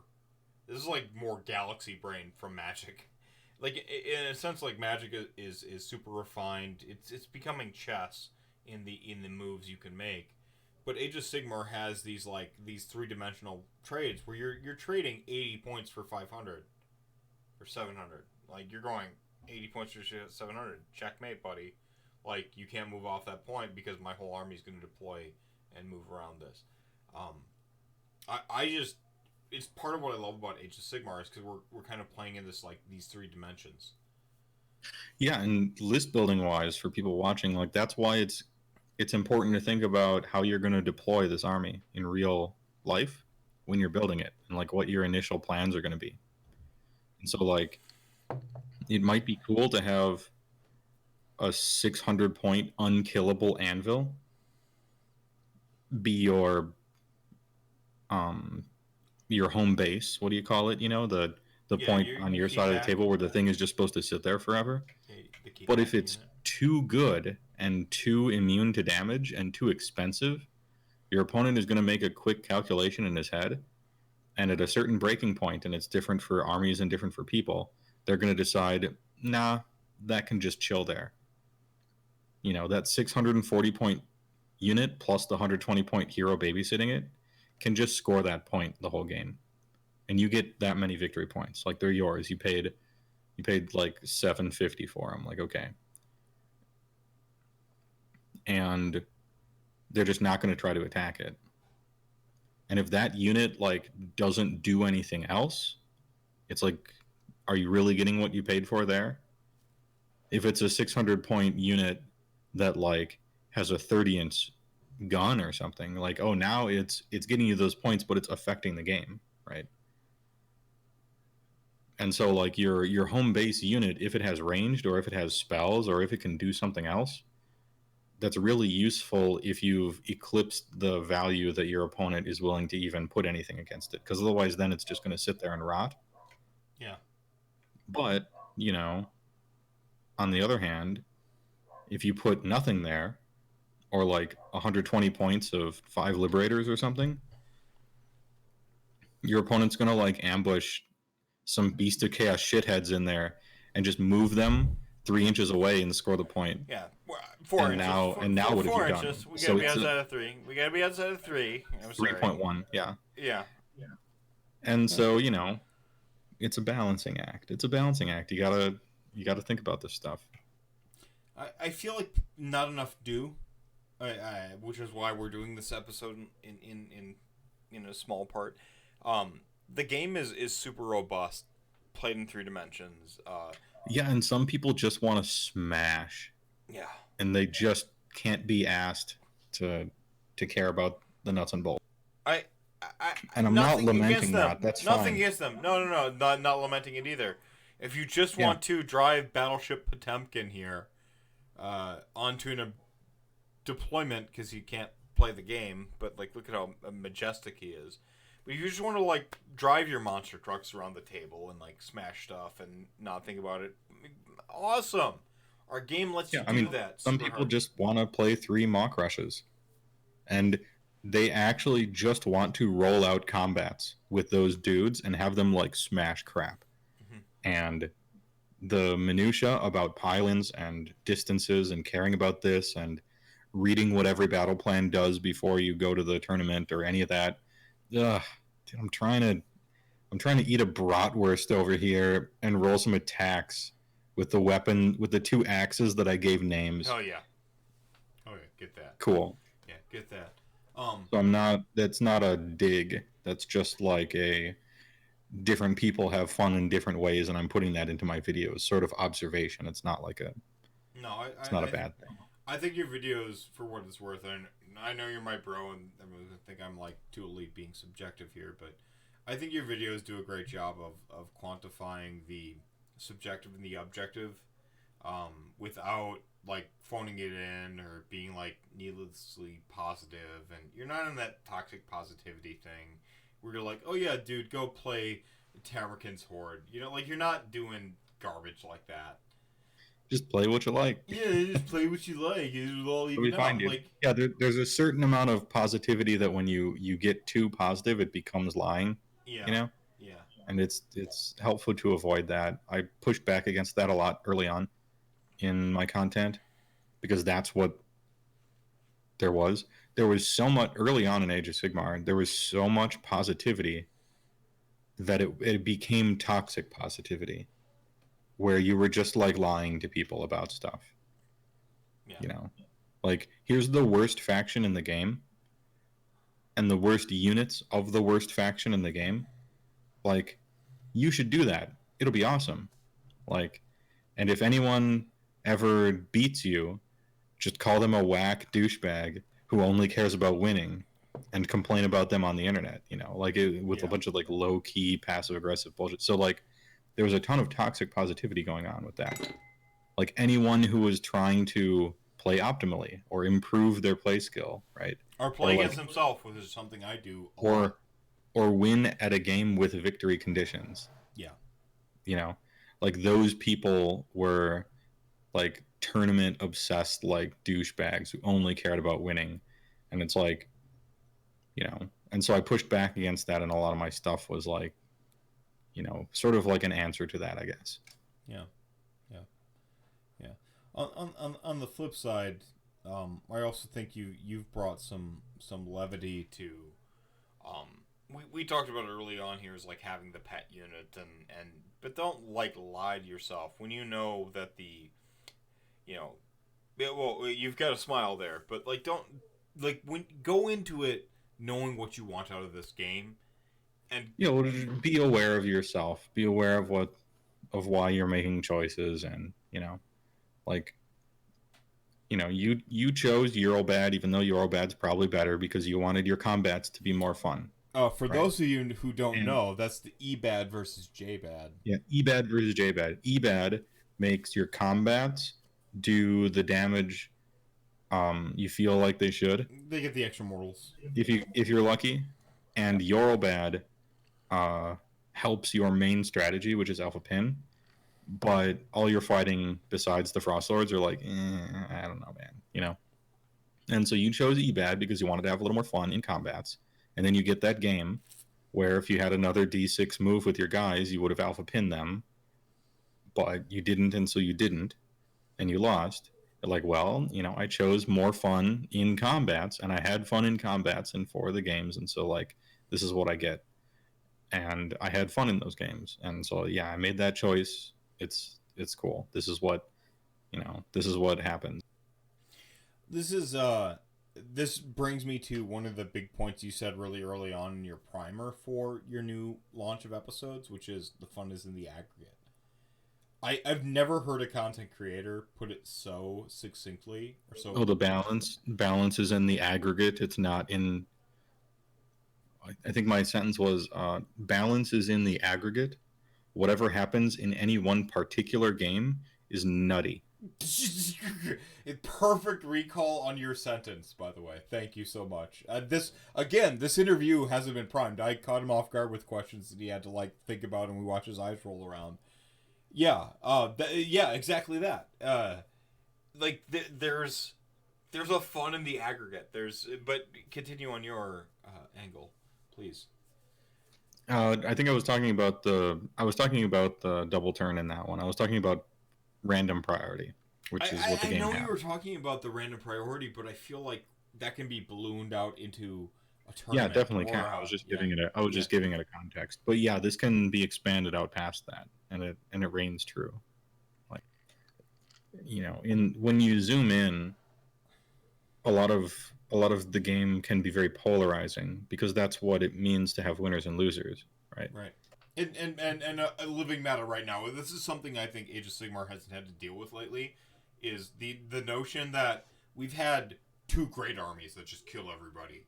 We haven't had this fat middle going on for a long time, where like we have to understand that like, you know, my alpha shoot army loses to the alpha pin army, loses to the But the army, fat middle is good enough to beat the fat middle is good enough to win, Mhm. to win games, to Yeah. be a concern.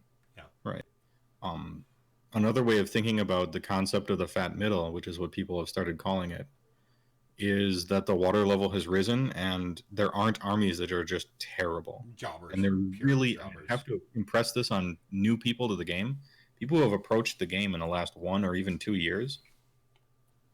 Like, you're getting into the game at the best time to get into the game. Like, You are right now. I say this with almost no exaggeration. If you played Beast Claw in 2017, there were probably 10 factions. Thick middle is a way better term. You're right. After you deployed against them, you might as well not have played. You can't win. You literally can't win. Right. There were armies that bad. Like, my tier list goes from S all the way down to F. There were a shitload of armies in D and F in my Initial, in my 3 years ago tier lists and stuff. Yeah. And they're just empty now. And why haven't I moved stuff around? Because even though people do this in their head and there's no way to fight against it, I want to try anyway. Like, people have to understand kind of where we came from, I guess, but also, like, a little bit of perspective is in order here. Mm-hmm. Like, of course, you can just keep modifying the tier list and, like, okay, so what's the worst army? That one's F tier. What's the best army? That's S tier. And that's how you build the tier list. Like, that's a completely valid way of doing it, but I just want to let people know that there aren't F tier armies. Like, nobody's that bad. Nobody's as bad as Flesh Eater and Beastclaw were in 2017, right? So the worst armies in the game on my tier list are in C tier, and C tier is called good. You know, only in D do you get to bad, and then F is trash. And so it's important to note that. And so people are calling it the fat middle, but another way to call it is nobody's bad. The game's more balanced. Right on. And armies in the lowest tier are still mid-tier when you look at the whole tier list. And I think that's actually true. Another great way you put it is, how surprised are you to see an army in the top 10 or to podium, right? Yeah, that's another way of thinking about tier, like an army's tier as an elevator pitch, is when you, okay, CanCon just finished, and you look at the standings, and you look at the person who went 5-0, how not surprised are you to notice that that was X army, right? Like, let's say 2 months ago, it was Slanesh, right? Would you be surprised that it went 5-0? No. How not surprised would you be? Very not surprised. Well, it's probably high tier then, right? Yeah. If 2 months ago you looked at it and you saw, I'm trying to pick an army that won't insult somebody. Hell, like, all right, so if 2 months ago you looked at the tier list and you saw Sylvaneth and it went 5-0. I'm surprised. Surprised. Personally. That's very surprising. Yeah, I'm super surprised. I'm surprised. Yeah. Now, how surprised you are depends on a whole bunch of stuff, but you're probably at least a little bit surprised, right? And so that's another way of looking at it. Yeah.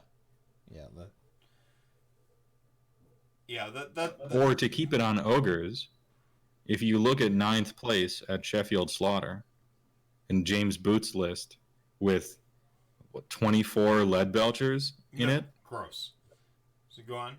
and no Stonehorns, how surprised are you that he went 4-1? A little bit more surprised. Yeah, I'm a little surprised. I'm a little surprised. Pretty surprised. Yeah, it seems like James Boots is Spike because he just proved something, right? He wants to prove something. Yeah.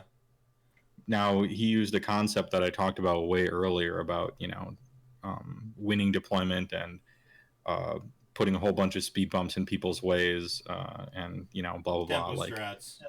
Yeah.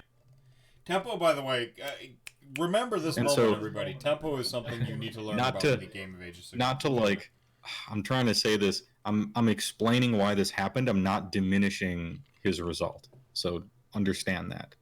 I'm explaining why he's so smart. And that's like, does this mean that lead belchers are good? No, they're terrible. But that's why it's impressive that he did this with a strategy that doesn't require your units to be amazing. And the strategy is a million drops, so you get to outplace them, a whole bunch of MSE roadblocks that can still do something, you know, and winning on points. Like, he came up with a strategy that didn't rely on his units being amazing, because they're definitely not. And this is just this is the same thing as, it's essentially the same thing as my list, even though none of the units are the same. But I'm talking about the concept. Like, conceptually, a Eurobad with a bunch of Stonehorns in it, in the Boulderhead book, like, on paper, this isn't very good, actually. They have almost no tools. They have huge weaknesses. They completely give up the entire hero phase, not to mention spells and prayers and ranged attacks. And so they have all these weaknesses, and so they suck, right? No. You just have to find a strategy that doesn't require your units to have to be amazing in the hero phase or the shooting phase. And so the strategy I chose was Alpha Pin with late game objective complete robbery, with the command ability that lets your Stonehorns count as the highest on the table for a phase, which I most often use in the movement phase to get them up to 12, even if they're wounded, and just completely steal an objective. And so that was my strat that didn't require my guys to be amazing in a whole bunch of different ways. And so he chose a different strat to make his other guys didn't have to be amazing in these various ways. Well, he's playing the game. He's playing the game. And that's playing the game. His design restriction was, I love lead belchers, I know they suck, but I'm going to come up with a strategy that wins anyway, because lead belchers are fucking sick. They're 10-foot tall ogres holding cannons that they ripped from the deck of a pirate ship. How awesome is that? Yeah. It's Inversely awesome, proportionally awesome to how good their war scroll is as it happens. But, they should do mortals. You know, they should just do D3 damage and then mortals. Like, it is an actual cannon, the same size as a cannon. I feel like it shouldn't have a damage value of 1. I'm just saying. Yeah, I agree. So, man, I don't have a good title for tonight's RantCast, because we talked about some, like, core concepts and some, like, bonus strats of Age of Sigmar. Meta strategy discussion and ways to think about everything. Man, I'm trying to think of really short, because you can't have a paragraph. Really long. But I feel like if people listen to this, they're gonna have like, Age of Sigmar is a fucking great game. We started out. Here we go. Yeah. Okay. Got it. 400 IQ brain strategies for driving monster trucks. Okay. Yeah, that's it. There you go. Done. Or no less than 500 IQ. Yeah. So we have the less than 5. Yeah, no less than 500 IQ. RantCast. Like, I do believe that, like, the Age of Sigmar, sort of water level continues to increase with player strats, but, like, we have some of these, like, the beatdown and the control, and then, like, tempo are two things that I think are, like, eluding our average player base. I don't think our elite players they don't know that these exist as concepts. They might have different words for them or terminology, but, like, I think the average player... Yeah, I feel like the just play Ians out there, they know this stuff. If they don't know explicitly this stuff, they are practicing it in one form or another. Right. I know Ian knows a lot about Magic, and so he probably does actually know that stuff, but I'm saying, like, the just play Ians out there, like the elite competitive people, are probably doing most of this stuff anyway, either on purpose or accident. And they're going to watch my videos about it and be like, yep, I know that, I'm smart. And the people who don't know that, which is probably the vast majority of people, are going to be like, neat. And so there isn't a downside to doing it. Like, it's because elite competitive people really enjoy being told they're right. Yeah. They like that, and so they'll watch it. Right. You know. I do And wonder. and if the average player like absorbs some of this, cool. Right. Like, they'll have a better time, I think. Well, we raise the water level for the average player, right? So hell yeah. But I want to bring it back to your. I want to bring it back to your video series. I talked about like why did you focus on the average, the new player, and so on and so forth. Like we live in a time where the thick middle. I've changed the terminology. Fuck y'all. The thick middle is kind of like the way of the world. You know, is there like there's got to be some core like find what you love. What's the guiding star for helping people find their army? Because I feel like you've got that. So there's. I feel like you've got that at your heart. You're trying to help people truly find their thing. You know. Continue. Yeah. You had a. Yeah. So the two principles, or the two things that I most need to do, or not, I most need to do. What I was trying to do, as I make this series and the previous ones, and I'm getting better. We're in 3 years now. We're in 3 years now, by the way. You've done this is the third year of this series. So one is I'm trying to fit people with the play style that they like, whether they know it or not. So matching up a player with the play style that they like, that's really important. And because aesthetically, I don't have to do anything. I just have to get out of the way, right? Like, you look at Lumineth, and you look at Khorne, and you look at Beastclaw Raiders, and you look at OBR, and you look at Skaven, Seraphon, Stormcast Eternals, Sylvaneth, like Fire Slayers. You look at the army, and you know personally whether you like it or not. And sometimes things can grow on you, especially when you see it in person, because it's very different than a picture. But that's on you. Like, I'm not gonna like change your mind about something probably. So I put pictures of the models in all the videos so that you can see the models, and that's all I need to do there. You'll look at them and you'll be like, "Fuck yeah, dwarves with mohawks," or you're gonna be like, yeah, naked baby men, right? And you'll know. Yeah, dinosaurs on dinosaurs. And so if you're new to the game, brand new, that's still the same. If you don't know anything about the game, but you look at a picture of dinosaurs riding dinosaurs, you're like, nice. I wish they had lasers. And you're like, Bastillodon. Like, oh, sick. So I just show you the models and then you decide, right? Right. But if you know nothing about the game, I'm going to try to describe the playstyle in a bunch of different ways. Like, you could say that the video is kind of repetitive because it explains the playstyle in a few different ways, but that's the point. Like, perhaps one will stick and the other two won't. You gotta have bridges. And some people don't know what playstyles they like, although they really do like some. They just don't have the like vocabulary to explain it or think about it. And so if I present the playstyle to you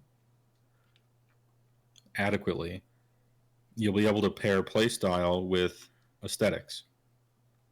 And that's basically it. Like, those are the two most important things you need, is to like the aesthetics and to have the playstyle fit your personality. And those are the most important two things. Mm-hmm.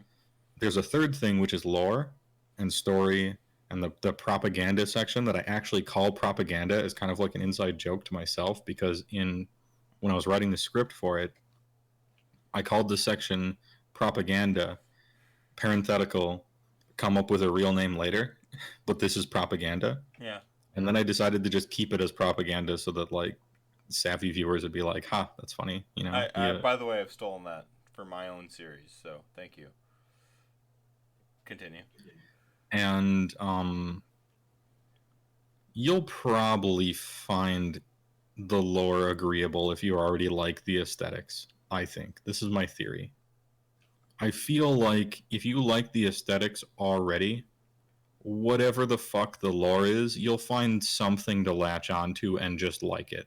Mm.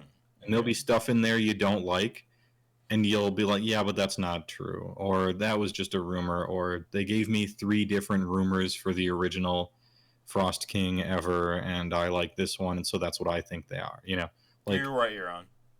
like generally speaking, and some people are different, but if you already like the aesthetics, you'll just kind of like accept the lore and find cool things about it. Okay. But I'll still tell you about it I like that. because some of it is actually really cool. Even in my like drunk history of the Mortal Realms style, half remembered / half made up / artistic license, like I don't care to deliver to you the lore exactly because they don't either. They gave you 3 different legends for the way that the Everwinter came to be in the first place, and they never tell you which one is true. And so if they don't even care to tell you what really happened, I don't either. So, Fair enough. and it's more entertaining when I half make stuff up. It really is. But it carries with it, I think, the feeling of what it's about. Well, I like that your hyperbole is actually just hyperbole. Like, it's not even hyper, because like you're already in the right mindset of the fantasy's Right. fantasy. Like you described like KO and Cities was the recent video where you're just like dudes with cod pieces and feathers and hanging out with like their bros that are the elves and dwarves, and you already like encapsulated it really well. Like, you don't need more. It's Yeah, just like, and it is really propaganda though. Like, I'm talking to a person like at the end of it where I say, you know, well, here's a downside and here's a downside and here's a downside. But Cities of Sigmar is for ladies and gentlemen who are willing to put in the work, and so it's like it's complete propaganda. Yeah. But it's fun, Yeah. you know? Yeah, exactly. And so I'm targeting the person that was already kind of being like, man, I like a lot of this stuff, you know, but I wonder if this and I wonder if that, and then I'm giving it to them straight. I'm saying there's a lot of models to paint, and you know, you don't have any good start collecting boxes, so you're just gonna have to order it, and they don't stock them in the store. You're gonna have to order it from online. But these are all reasons why the army is has a low representation, and you're going to be pretty unique when you choose it. Little hipster factor. I don't know Yeah. if you call it a And hipster so- factor, but hipster factor. I don't in the Cities version because that's propaganda, but I do say that in the introduction. But yeah, like this is a hipster choice. Oh, Cities of Sigmar, you've probably never played against this before. Yeah. Smile, you know, like my version of. and there's nothing wrong with that, but that type of person might gravitate towards it, and I want to let them know, like, you know, there are people who just don't want the most popular thing. Yeah. There are people who, if everything was different about Stormcast, they wouldn't like Stormcast because it's the 12%, 14% faction or whatever, you know. Yeah. And it's important that new players know that. I think that's important information. 100%. Representation matters, man. I'll always say it.